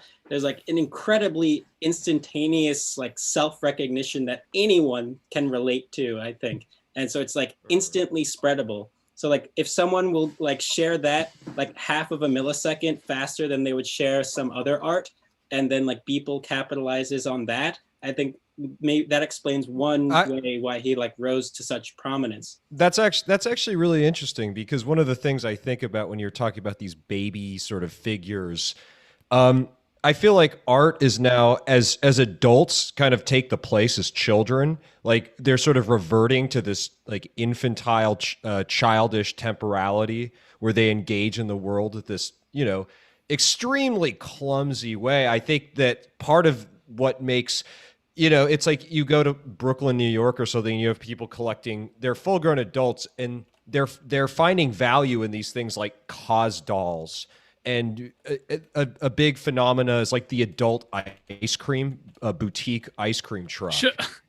Or something like that. Cereal boutiques now. Yes, it's sort of like cereal boutique stuff. Oh, but it's like almost this sort of twisted, strange way of engaging with one's inner child. Yeah, but that can all change. I think it's just, I kind of think what Lewis was talking about was just internet, basically. Okay. You know, like in a way, you know what I mean? Like hyper acceleration and that kind of stuff. Internet's really fast. People have short attention spans. Things move fast. So if you're going to have, and like right now, I guess you could say a lot of NFT art it's basically based on internet because it's digital and, you know, blockchain, whatever. And it's very internet. So of course it's going to be anything that has to do with acceleration. I think it's just kind of like another canvas or whatever you want to call it, another medium for artists to use, and it might fit some artists and it might not to others. And it has, so the whole thing with the timestamp in the blockchain is I think that makes it something different than just something else. I mean, it's just an undisputable timestamp moment of history that you know, you're putting into this digital stone tablet when you do the NFT and when you send it. I think that's something that's different that we haven't had. Yeah, I don't know. I guess so that, yeah, definitely. I think that can make a new aesthetic. If there's enough people that want to. Well, I think it's always been the case that this creates new aesthetics, right? I don't know, how's my connection? I guess. Oh, good. It's better. Yeah, I think so. I'm just trying to think. I don't know I don't think there's one NFT aesthetic anymore. I guess there was. I mean, there's this one thing, Bad NFT Generator. Have you seen it? It's really funny. That's really making fun of like a lot of stuff going on. I have to find it in Telegram. It's called Bad NFT Generator, and you adjust some things like spinning, flashing, and you can adjust the speed of it. And 3D for no reason. You can press it, and it makes this really funny picture. I mean, we could make a whole collection just out of the Bad NFT Generator. Well, like photo mosh. Here I found it. Customize a couple of buttons and then. Here it is. It's funny, Grayson Earl. This is that's the Bad NFT aesthetic, or I don't know if it's bad. Maybe it's not bad. I guess that's really eye of the beholder, right? Yeah, it's funny. It hits home, and it's funny because it's kind of like, or photo mosh or whatever. You know, if some artists want to make 25 pieces of this style, of this like crash art or whatever, day and put them here on. I just made one. It's like those MLG compilation edits. Yeah. So I guess this is the one aesthetic, and it's definitely there, and it's not my favorite or whatever, but I kind of like some of it for what it is, 'cause it's kind of trashy.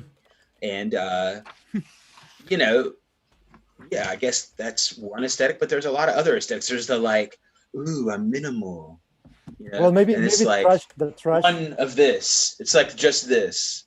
Not this too much. Is way too much. Just one round one. Well, here's one of my favorite aesthetics. Yeah. One of my favorite aesthetics that I wanted to share with you, besides Gio's and my own, is my father's. So this is a piece that he did digitally, and he is like an artist who comes from, you know, the old school Soviet Union, in terms of cool. art aesthetics. And it is a rodent eats, so it's like an Uber Eats, like a little mouse delivering to the squirrel, and there's like a heart-shaped sign that says "Go away." And this is the kind of stuff that my dad does digitally, and his work is being sold right now, so I'm really thankful for that. And you could find it over here above on superrare.com/Alex Polyakov. That is where you go. I'm shilling for my father because I love the hell out of him. And also, if you become a patron, by the fucking way, hold your horses. Patreon.com/break the rules. If you become a patron today, for all the new people, for all the high rollers who are watching this right now, all the NFT high rollers, if you become a patron of Break the Rules, $5 is going to...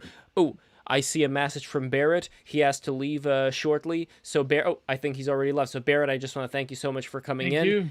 And when it comes to patreon.com/break the rules, if you become a $5 patron, you are going to get access to our Discord servers, private rooms, as well as becoming a percolator, having the ability as a percolator to post images on the btr-chat that you see over here. Lovely chat. We all love the chat, don't we? But we have to trust you, though, because we've had problems with people posting certain images. Yeah.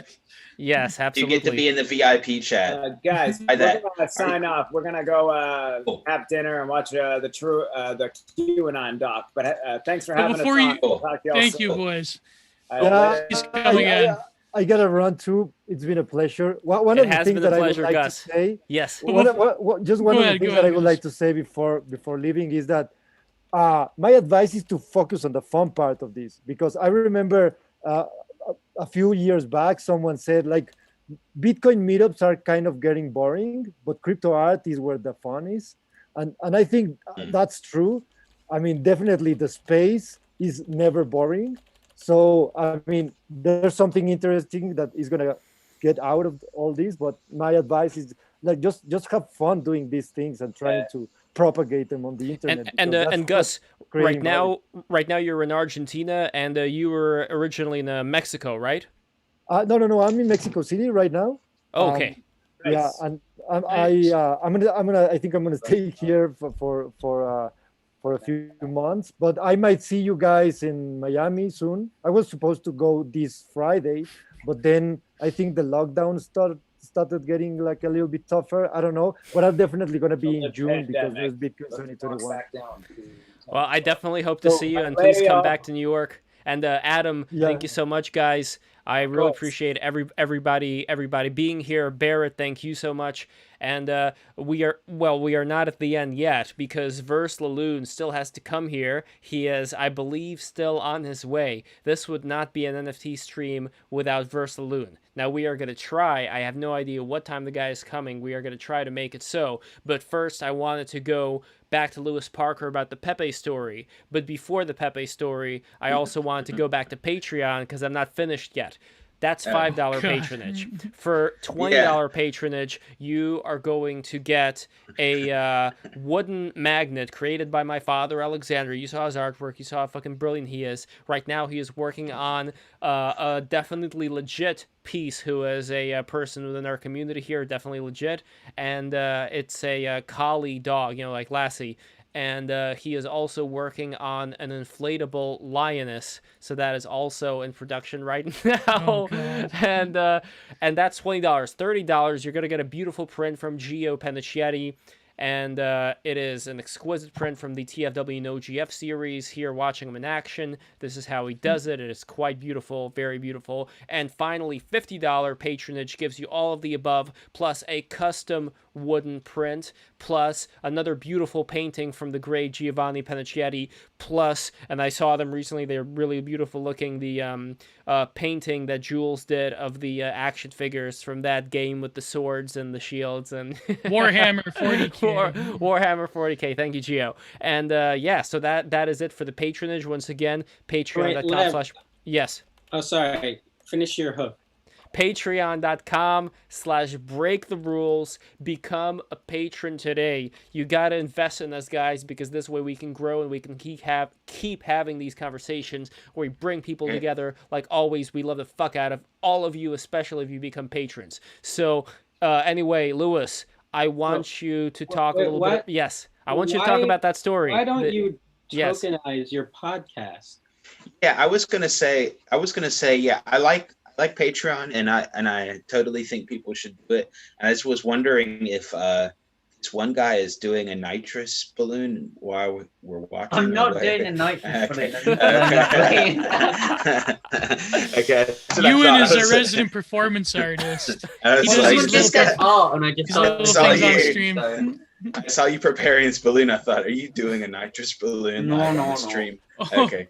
And then that would be funny. And then I don't think I've ever been on a live stream with one of the panelists doing a nitrous balloon. But anyway, that's the kind of thing that happens in the VIP room. If you sign up for Break the Rules, you can see people do, you can request that. No, I think you should I did one time, and I should probably do it again.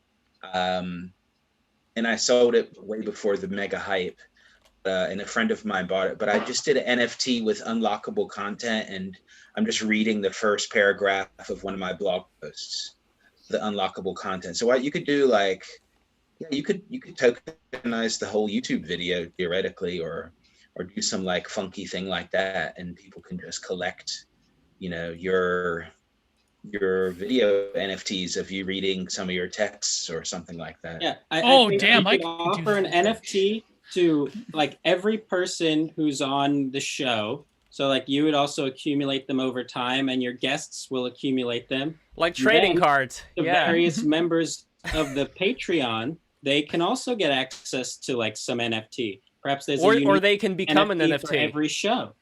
They can become a special patron. There are NFT. people that sell selfies as NFTs, I think. You could start with anything. I think even for the first one, it could be this show has an NFT with no art. We're just going to start very basic. Then maybe the next ones can have art. This one maybe will be more conceptual. Well, the thumbnails are the art. We have custom thumbnails that I create for every. Tokenize the thumbnails of every show, and you have this limited edition collector's item that your audience and your guests and you will all participate in. And then I think over time, people start collecting these things, trading these things, desiring these things because they're scarce as time moves on.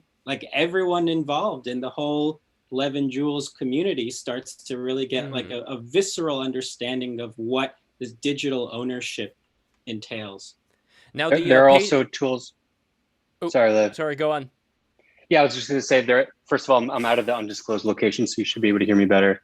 There are tools that can integrate with Discord and verify a person's ownership of a certain amount of coins. So what you can do is launch Break the Rules coin, and then people with 50 Break the Rules coins get access to a certain tier of your Discord. And then, you have your secretive hangouts there. And then 150 Break the Rules coins is super elite. Super elite grooming cool stuff by the Discord. Exactly. Get ahead of the competition. Launch your own NFT. Yeah, no, that is a great idea. It shall be done. There are a lot of great ideas here. So, Lewis, I want to go to Mr. Sue's comment. Mr. Sue is not here right now. I'm going to send him an invite, by the way, because he said he couldn't make it, but I'm going to try anyway. Mr. Sue had a criticism about NFT. So people were talking about, where's the NFT criticism? There was NFT criticism in the beginning of it, and here was his NFT criticism, just in case I'm sending this to him. But anyway, here it is. And please subscribe, everybody. Anyway, there is opportunity here for sure. It's more just a moral thing of understanding what exactly you're doing and dealing with the consequences like being shunned. I don't think it's all that bad for artists getting their start here and moving over something like NFTs on top of Bitcoin. Again, he's very focused, Mr. Sue is very focused on Bitcoin primarily. Anyway, the thing is, Bitcoin isn't ready for that yet and the incentives aren't there. If I want to issue something to my fans, or even a rich whale trying to pump his Ethereum bag, I'd prefer it be built on something long-lasting and stable like Bitcoin. Just like the ICO craze of 2017, this is a fad that those in the know take advantage of to wreck the uneducated. It may work well for some more than others, and it's a good way to get a head start in publishing your art, but it's also just another tactic used to legitimize the value of Ethereum. However, each buyer should do their homework on what they're buying. It's their responsibility. They don't have to, though. Value is subjective, and people are going to be people. I'm not against making money and sympathize with the artist, but the fact is that it's not a token issue. It's a platform issue. A decentralized Patreon can and will be made. It's just not the right time for it yet. There's more from Jimmy in Ethereum on his Medium post. If you just Google him, he's a coder in Bitcoin and knows how these things really work. Just my 2 fiat cents. Hopes that helps. So there we go. That is... and here is the article that he is linking to. I'm going to link it in the chat as well. So, Theo, you've been a long time in this whole thing, as was Lewis. Jesus Christ. My son. Fuck you do. This we are gonna have to tokenize this. Oh god. Yeah. This is like we so could. This is a tokenized dude stream. This Yes. is like the NFT dude stream where this guy, got people talking about furries and I don't know, like there's a guy like doing a nitrous balloon and then doing it. Wait, by the way, Theo, even though I want you to give What's your the question opinion again, on, or what was the comment? It was okay, like NFTs, It's about NFT Bitcoin platform. There's like, from what I take it, it's like, a Bitcoin maximalist approach to like the infrastructure isn't ready yet for this type of stuff, which I think is like way beyond the scope of this conversation. At least I would just say that like, maybe there's, some good points to be had on either side of like the Bitcoin, Ethereum, alt-chain conversation. But I think for the sake of like NFTs and like artists out there looking to mint NFTs or content creators, like the technology is like available for you to do so. And like the majority of these people aren't like currently like thinking about the rails of like the tech stack and Bitcoin versus Ethereum or whatever. Is that really the question? Well, I'm trying to find it is it in YouTube, the question? No, but you know what I'm going to do? I'm going to paste the question over here for you to read it again. And I know, Lewis, you got to go soon, brother, but I would be remiss, shout out to Remus, if I did not go through that story with you, and that would be like the last thing. So we were at the tea house. Can you tell the story, what happened with us and the lady? Oh, well, we met Lev at this tea house. I took a look at him and I was like, you probably know what blockchain is. And turns out we were in the same like crypto art Telegram group. And then there was like, we started talking about like the rare Pepes and, whatever else was like being tokenized, right? And then this lady next to us got like really angry. She was like, Pepe is like a hate symbol. And we're trying to explain like, oh, not really. And people try to take it a different way. But yeah, she got like really angry. And then this like old 80-year-old tea master kind of like told everyone to shut up. All right, I got to drop. Thanks for having me. All right. He had a beard and everything, that tea master. So, Lewis, thank you so much for coming in, brother. Thank you. Yeah, I don't know if have to call it. What do they mean by it's a platform mystery? They mean like which blockchain? I mean, for our Jimmy in Ethereum on his Medium post, okay, well, yeah, he's a coder in Bitcoin and knows how things really work. Well, I don't know what you mean, really. I mean, what's more on Bitcoin and its importance? Yeah, that's important. I mean, you can do NFTs on Bitcoin. I'm not really sure what the issue is, actually. Well, that's what I want to figure out, too. I mean, to read his comments over here, he says that it's about more of the platform. He does not trust Ethereum as a platform, which is why he says that it's not a token issue, it's a platform issue.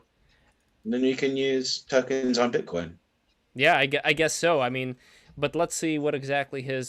Because this guy over here, Jimmy, he uses the word bribe. So why exactly? Okay, so in a sense, the issuers have been bought by the NFT sale to work on behalf of the altcoin. In other words, these NFTs are bribes. Oh, okay. Well, I mean, that's kind of... I mean, it's a little Okay, I mean, he's saying it's basically like saying if you're using the network, and you've been so the people that buy the NFT, they have an interest that network survives and that network thrives, which makes sense, right? Have an economic incentive and a collectible incentive or whatever to do that. So that's basically what he's describing. He calls it a bribe. It's not a bribe because they've used their free will to buy it. I don't think that would necessarily be a bribe. He's saying that Ethereum bribed them into buying an NFT. Doesn't really fit a bribe, in my opinion. But I think what he's describing is just network effect, and he's correct in some ways. The more users you have, that's what's interesting about this whole thing. NFTs are a Ponzi, like most cryptocurrencies. Yeah, man. Yes, totally. That's why you should buy Theos. It's on the Bitcoin blockchain. It's a token, Theos. There's only 999. They're not divisible. If you want to buy into my Ponzi, you can. Send me a DM and I'll hook you up. Here's your Twitter. So guys, contact. Yeah, Theo sure. It's a real thing. It's part of the game Bitcoin, which you can look at bitcoins.com. Corns. And which is an idle game, and I have an incestuous relationship with NFT buyers. Well, that's about with any product. Any shampoo creators have an incestuous relationship with shampoo buyers in a way. You think? I think so. It's not. I don't know how that's separate or exclusive to NFTs, and it's definitely not true for all NFTs. So I think that's just you get a lot of these comments. This guy is playing with you can make a balloon. You got to pop it though. You got to pop it. It's just true. Full of water. It's just true for. It's just true for anything, that the more people that use it. Okay, that was anticlimactic. My apologies, Theo. I really Very wanted him to pop It's that. okay. No, it's okay. I'm just saying that, of course, the more people that use that network, the more valuable it is. It also kind of plays into the, we can just unpack another argument that's been going around, and that's that NFTs are destroying the planet environmentally, which is an interesting issue. What? Well, there is that buying of the PC gamers are really upset right now, right? Because a lot of these new edition, what's it called? Oh shit, Verse is here. So actually, Verse could kind of speak to this as well. How are NFTs destroying the environment? Yeah, there's been several articles, and there's even been people. Some platform was pressured into not adopting NFTs to their platform because people shit posted them or whatever to not add them because it's bad for the environment or something. It's the same. It's the same argument.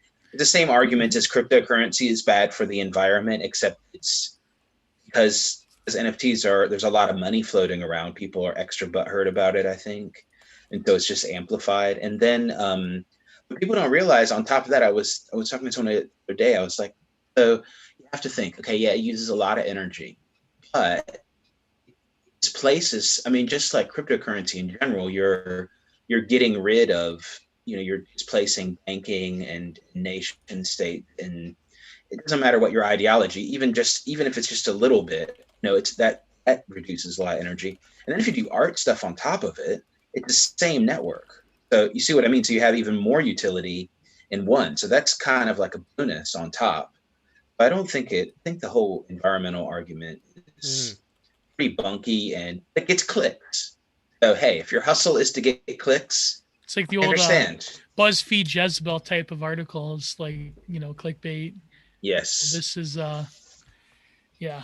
Well, now that Verse Luna's here, Verse, you were having conversations with people from what I read on Twitter about NFTs, about blockchain this week, and you've been. Does Verse know about the guest that we're gonna have on next week? Oh yeah, yeah, I do know about that guest. Yeah, my mortal enemy. Oh boy, it'll be quite an intergender. There actually was an intergender death match. Jun Kasai wrestled. I think Lo Shirari, believe it or not, fucking owned her, by the way. But it's a death match. What do you want? But Yes, I would gladly get in a death match with this particular guest. Well, we already announced it, so I might as well announce it one more time for those who don't know. We are going to have Ayla Girl coming in this Thursday at 6 o'clock. 3 o'clock, we are going to have... 5 o'clock. She's coming in at 5 o'clock. 3 o'clock, we're going to have Grit Cult coming in for Sowing Discourse. Homie. Yeah, so there we go. But Verse, so you've been having conversations with people about NFTs. What is your opinion of it, and how have you been? How have people reacted to speaking to you about all these things recently? My opinion, just so when crypto first kind of became like I said in the 2017 bull wave. Or you're a little bit quiet. Can you hear me right now? I Yeah. didn't get a chance to test the mic and stuff. Before in the 2017 bull wave, I did a lot of writing about crypto, and I still sometimes do. But I had a whole article which is now lost to the internet about how how the conversation about Bitcoin being the internet of money was a little bit misguided, in not so much in Bitcoin specifically, but in blockchain more broadly. And I was saying that in reality, it's really the transfer of property between two parties online. And it really is the internet of property value transfer, and property being in the abstract, like any object that's online. So media or even like deeds to households and what have you. NFTs allow for the abstraction of this like transaction on the blockchain type of thing to occur, right? So right now it's kind of fun to auction off digital art that is worth millions for no reason. That's pretty fun, and we get people can embezzle money or whatever. But in reality, what's happening is it's the first wave of taking objects that are not simply financial transactions and just taking more broadly media and just objects in general. Like I can, in theory, make an NFT of that deed to a house, and I can transfer that to you, and people can auction on it like you would a house or a car or whatever. Like this is the first wave of that. It's also going to help with digital property rights for like masters for music, right? Like there's always arguments about who owns the digital rights to whatever person's song. Things like this can be NFT, like turned into a non-fungible token and maneuvered online or transferred and whatever online. And there would be a track record of all the transactions like any other blockchain technology. So I think it's good. And what was the other question? The other question is, how did most people react to you talking about this? Like, what is the opinion in the normie sphere of a lot of this stuff right now? In the normie sphere, I don't really have that many normie friends, but in the normie sphere more broadly, they're either think it's a scam, or they think it's kind of like, or they're just like, I don't understand it. It's a lot of either I don't understand it, or it's a scam, or it's bad for the environment. That's usually all I hear. And everyone else is like, everyone else who does understand it is like, oh, this is probably a scam, but it also could not. Like a lot of these NFTs are going to be scam, but it's cool. You can make money off the scam. So it's like, whatever. How many people do you think are using their Biden bucks for a lot of this stuff right now? This particular wave, I actually think went into like trips to Miami for spring break, but the previous waves, definitely went into blockchain. Biden bucks. Biden bucks. Are there still? I wonder if we. I use my Biden bucks for crypto. That's what I use it for every time. I wonder if there's still Obama phones you could sell. I mean, on eBay or whatever. Make that into an NFT as well. Yeah. Well, I'm trying to read this thing about how NFTs hurt the environment. Yes. But it's like, I mean, they kind of do, but I don't really care. But how do they hurt the environment? It's the computer processing. It's it's like Bitcoin mining. It's like the same. That's what's you need hurting a the fucking room full of servers and shit. And also, you mean like the 3D rendering and all that stuff, or just the cryptocurrency part of it? The actual block mining is what's theoretically hurting the environment. That's what they're upset about. So they're basically taking, when they do these calculations, what they're doing is they're taking all of the collective energy expenditure for mining and confirming blocks, and confirming, doing all the mining rewards for the gas prices and stuff like that. They're taking all that into account, which isn't really fair, because that stuff happens automatically, and it's also done deliberately, right? So it's not like it's actually hurting the environment directly. Like the reason why all this processing is occurring is because it uses entropy It basically creates you can't fake the transactions because you're using second law of thermodynamics and entropy and whatever to make it so that you can't undo the chaos before the next block happens. It's too complex to undo before we get to the next block. That's the whole point of it. There's also another part that people in the articles are not talking about. Is put the balloon down. It's enough, thanks. Me? No, this guy. Other dude. What do you think, Theo? I tried my best. God! I tried my best. It looks a bit too creepy. You can have your attention. You can get your attention somehow. Besides, I wanted to say something important. I wanted to say that what happens, at least in Bitcoin mining, but I'm sure it's for Ethereum too, because there's also farms. Is that the research was about Bitcoin mining? There's been several research, and it tends to happen a lot in countries where electricity is cheap. Mm-hmm. And there you go. Hold on. Yeah. No, but wait, hold on. No, but that's not bad necessarily. Approximately there's around 70% of energy used to mine Bitcoin, they estimate is from renewables. But that will include hydroelectric, geothermal. I don't think there's a lot of solar because the way solar is, it's not the right kind of power really. You need this super mega power. Probably wind, some too. There's so it's huge in Iceland, for example, Scandinavia also, and that's also really good. That's also really good for cooling because you need to cool the mining too. Now it's also in China. In China, also a lot of that is just corruption, a little bit. Hey, I got some, let's do a deal. It could be some free electricity. Yeah, for cheap power. Yeah. So that's not renewable or green really, and there are a lot of fucked up things that happen, but the whole thing, because it's decentral, when they compare it to banking system uses this much energy or credit cards use this much energy, but it can't really move to new power sources as easily as the infrastructure as mining, because the mining farm today, it's the mining farms need time to set up and all that stuff. But let's say there was a new energy source that was efficient, because in general, the more efficient energy that's renewable is going to be a little bit cheaper in general. So it could move to somewhere where it is now cheaper or it's better, and the network would be fine. So it's way more flexible to get this. So there's just in general a move to. It does use a lot of energy, but it also uses a lot of energy that's renewable, and it's way more flexible to use renewable energy in the future. I think that's yes and no. I mean, here's the problem. I think going down that train of thought is just not going to work because they're always going to move the goalposts to begin with. And also, there's a very clever book from 2018 that called Bitcoin for Blockheads. Don't worry about who the author is. And in this book, this person did the math on Bitcoin back in 2018 when the price was $6,000 on electricity costs for mining, and it's pretty much infeasible unless you're basically a billionaire.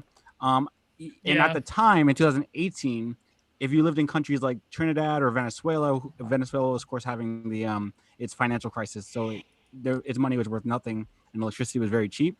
Those are kind of the only places where you could really do any mining. Here, I did the math, so it was he did the math. So it was $8,000 worth of electricity to mine a $6,000 Bitcoin back in 2018. Now there's been multiple halving. Well, there's been a halving since then. So you get fewer block rewards, and it requires more complexity to mine. Whereas in South Korea, it costs $25,000 to mine a $6,000 Bitcoin, and in Venezuela at the time it cost $500.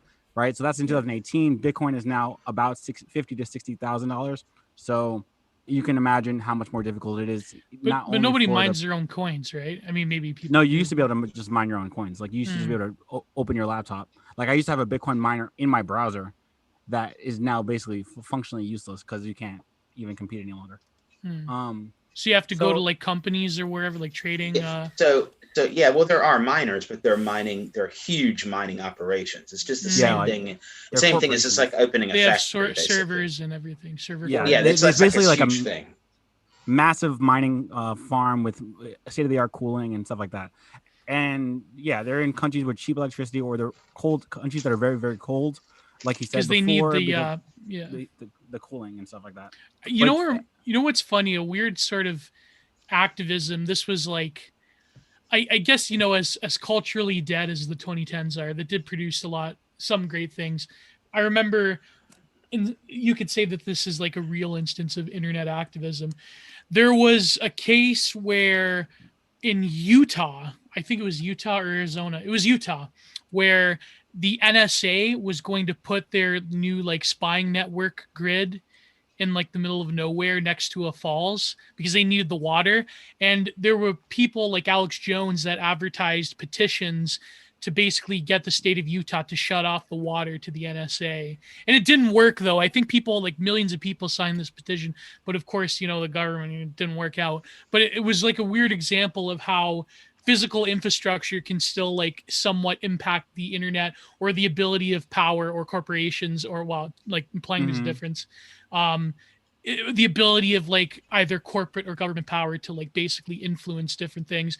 The internet is still susceptible somewhat to these more like physical not real world, but like the internet is real life nowadays, but more like physical pressures of just like location, right? So yeah, that definitely has an effect.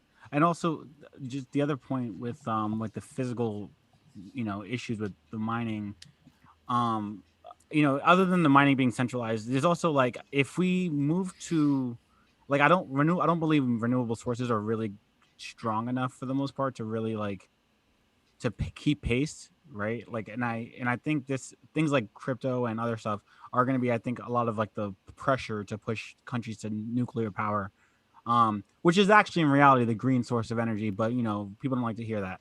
But it's demon energy, Varys. It's demon energy. What's Germany's stance on that? Because I know, Theo, you still live in Germany, right? Yeah, I do.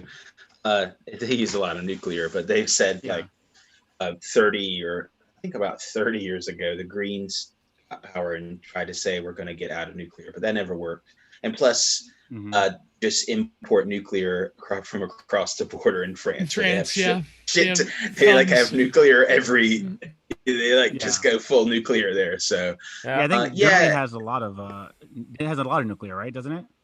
Yeah, it does, but they have closed some. It's because they become controversial because they're kind of old. Okay. Yeah, the older ones they get rid of. Yeah. So I mean, just don't be stupid and put it next to the ocean, right? Like in the Fukushima.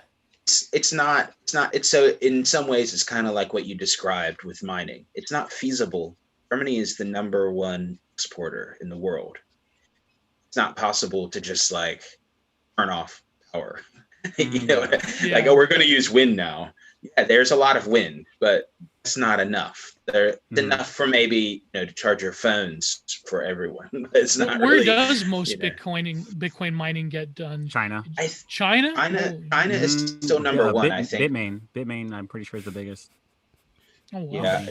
There's also new operations in like Georgia, not U.S. Georgia, the country Georgia. Yeah, I can see that. I think maybe Ukraine. I'm not sure. And Iceland is big. Sometimes Scandinavia. Canada is pretty big. Oh, that's cold. Right. Yes, I know some people who are kind of involved in that.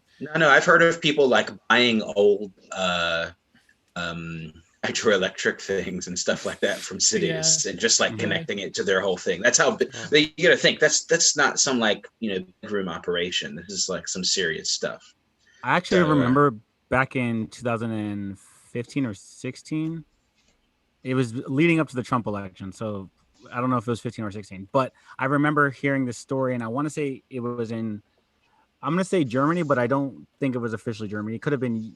It was a country it was a Euro country with advanced CCTV. So because the whole point was they hacked all the CCTV and they did Doge mining and Litecoin mining on the CCTV.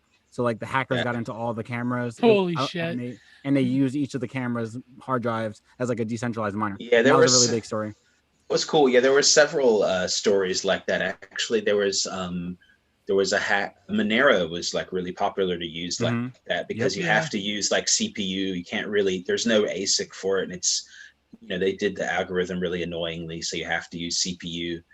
And so I think they also hacked into digital TV receivers and DVD players and things like that. They were able to, they connect because nowadays connect to the internet too, and they were able to just run. But they did it on so many thousands of them that it was like quite successful. Their little hack. I think they even just did it from going into stores and hacking the firmware in the store. You remember? You know what I mean? There were websites that would hack your computer. Germany has like the biggest hacker festival in the world, or do they still have it now? What's it called? Yeah, sure, but it was in Leipzig. Yeah. Leipzig, yeah. Chaos Computer. So there's definitely that. I mean, that's motivation. I think, sure. We don't know if it's going to be able to keep up, like renewables are going to be able to keep up. But the thing is that miners are always going to look for the cheapest, and that tends to be. Renewables is definitely going to be a part of that. And I just think I think I'm not saying that mining is green. I'm just saying the arguments that are usually put forward are really bad. Yeah, they're not presented in like a way where it's like, let's compare how much the banking system you. Also on those charts, I saw some charts. Gaming, huge amount of electricity. They don't make it. The servers. They don't use any, and they're not, no one. I guess there are people complaining about it, but there's no one's, but they're not, making a new infrastructure for money where we don't have to use banks and all this stuff. People are just zapping each other online. I mean, I feel like the argument is moot when you consider that they're on Twitter complaining about it, which definitely uses more electricity. The internet server farms for all these social media companies definitely use more electricity. Well, imagine like the bit rate it requires to run YouTube every single day. Yeah, and like the vast infrastructure it takes. For example, like a literally like an hour-long video takes like 20 minutes sometimes to just upload onto YouTube. Like it's insane. And today we had 2 videos. Today was our marathon stream. So think of all the damage this is causing right now. That's another thing too about like I get the concept of like the permanency of it. Like for example, Odyssey. Like I opened up an Odyssey account just to archive my YouTube channel, and Break the Rules has an Odyssey backup. But like that idea of like a blockchain based service where the Jannies of YouTube can't just delete your whole existence and all of your work for so many years. Like to me, imagine like all those channels that got banned. Imagine if they had Odyssey back in the day, right? Like for example, who was the recent one that got clipped? Millennial Woes. He got fucked over. Like his YouTube channel was the last thing, right? And they got rid of it for whatever reason. I mean, they wanted to get rid of him for years, but like, and as much as like, I don't necessarily, not that I agree with everything he says, but like that's like, this is what I try to argue, in my article with I Am 1776. In a way, it's like a form of violence to just get rid of people from the internet all at once. Like, people like Alex Jones. Oh my God, that's actually a good drawing of Verus. Yeah, Verus, what do you think? How would you rate this? What drawing? Wait, you on this balloon. The gallery review. But there you go. The creepy balloon. That's pretty decent. That's pretty decent. That could be on the blockchain. That could be an NFT. So, Lev, you've got to do. I'm gonna go too soon because it's like 1 a.m. Yes, the end of the stream. I gotta eat. I got some. Oh wait, I've got something to say. Yes. I've got something important to say. It's very important. It's very important. Lev, Break the Rules has to do something about their carbon footprint, and what they're gonna do is what you got to do is. Got to do a video of you planting a tree after every episode. Oh yeah, I'm amplifying. We're amplifying. Yeah, and you could do this like weird VIP Patreon thing. If you like donate $50 and you plant like 5 trees or something, or I don't know. You know what's really funny? No, that's a good idea. The very first Slavoj Zizek video I ever saw was him talking about this exact topic.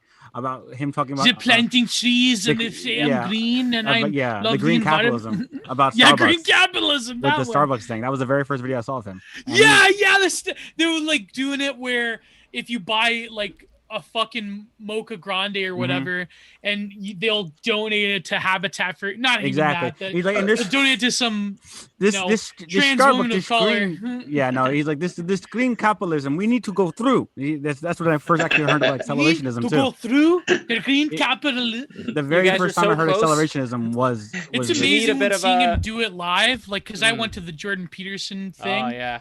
I fucking spent $90 on that night, but like that, like to see him do it, like to do that, the Jordan Peterson talks about the capitalism. But it is surreal when you see. I like, just did it for the cloud. I person. did to live tweet like that. That debate wasn't that great. It wasn't that great. I saw what's his face. The black Harmon dude, versus Ezek. No, the black preacher guy, super famous philosopher. Who of course I can't remember his name right now. Cornel West. I saw him in person. Cornel West? Yeah, and it was very surreal because he behaves like it feels like you're watching a YouTube video. He behaves exactly like that in person. And oh my god. It's very surreal. You're like, oh, okay, wow. this is a person. Was he debating someone? No, he was doing a lecture. This was in college. Oh. Okay, guys, I'm gonna head out. Thanks a lot for having me. Theo, Thanks a lot. thank you so much for coming in, man. You. Thanks, this man. is the end of the stream. I really appreciate you coming in, and everybody. Do we have guys, anything for Thursday or? Of course, we have anything for Thursday. Are you kidding me? Thursday we're having another marathon. No, Friday. Thursday we're having a marathon fucking stream. So, again, this week is like, what the fuck is going on? So Thursday we are gonna have Grit Cult coming in. Oh, that's the one. Yeah, so Grit Cult is coming in. That's going to be for 3 p.m. And then 5 p.m. We're going to have, you know what verse? We're going to have the Ayla Girl. The verse AS Showdown. Yes, and it's going to be reverse. But verse, in the reverse, I know you don't want to do the reverse thing. And Zero HP Lovecraft says he's going to stream snipe in the comments. I just genuinely do not think I can maintain composure and while talking to her and defending her point. It just wouldn't work. There's no way. What are we going to talk? Are we just going to talk about the OnlyFans thing, or are we talk about like the rational shit? No. We're going to talk about women's rights. We're going to talk about. Oh my god! The subject. We have to bring on someone from Bimbo Twitter who really hates it. We have to bring on Mommy Milkers who really hates Ayala Girl. So I really hate Ayala Girl. No, but I know. Much respect to to her for coming in. Really appreciate it. I can't believe it. She's like the top OnlyFans. Hell she's actually been top like cam girl for a minute. Like I saw videos of her on eFucked from like 10 years ago. Oh yeah, that's right. She's having like a meltdown, and she's like having like a meltdown on camera. Like, the one where she's like crying. Oh my god. Absolute classic video, and it's kind of crazy that I'm actually talking to her now on this. I know, man. Was she the one that was like choked out? No, that was a different. No, she's like literally like screaming at the computer and crying and like hitting the laptop and like and like on her floor crying. Yeah, it's classic. She looked different back then, man. It's like 10 years ago. It's a classic YouTube video. Internet video. All right, guys, we're gonna go. We're gonna go right now. This is it. This is the end. And I just want to say your butthole for Thursday. Yes, subscribe, and subscribe. Keep on subscribing right now. We got to get new subscribers. All the new Get Nina Paley on that. Oh boy. Oh man, that's good. It's gonna be a rush. It's gonna be exciting. I am very excited for this. This is the end of the stream. Mwah. Good night, everybody. God bless. Goodbye. God bless everyone. Take care. Here, this is the end.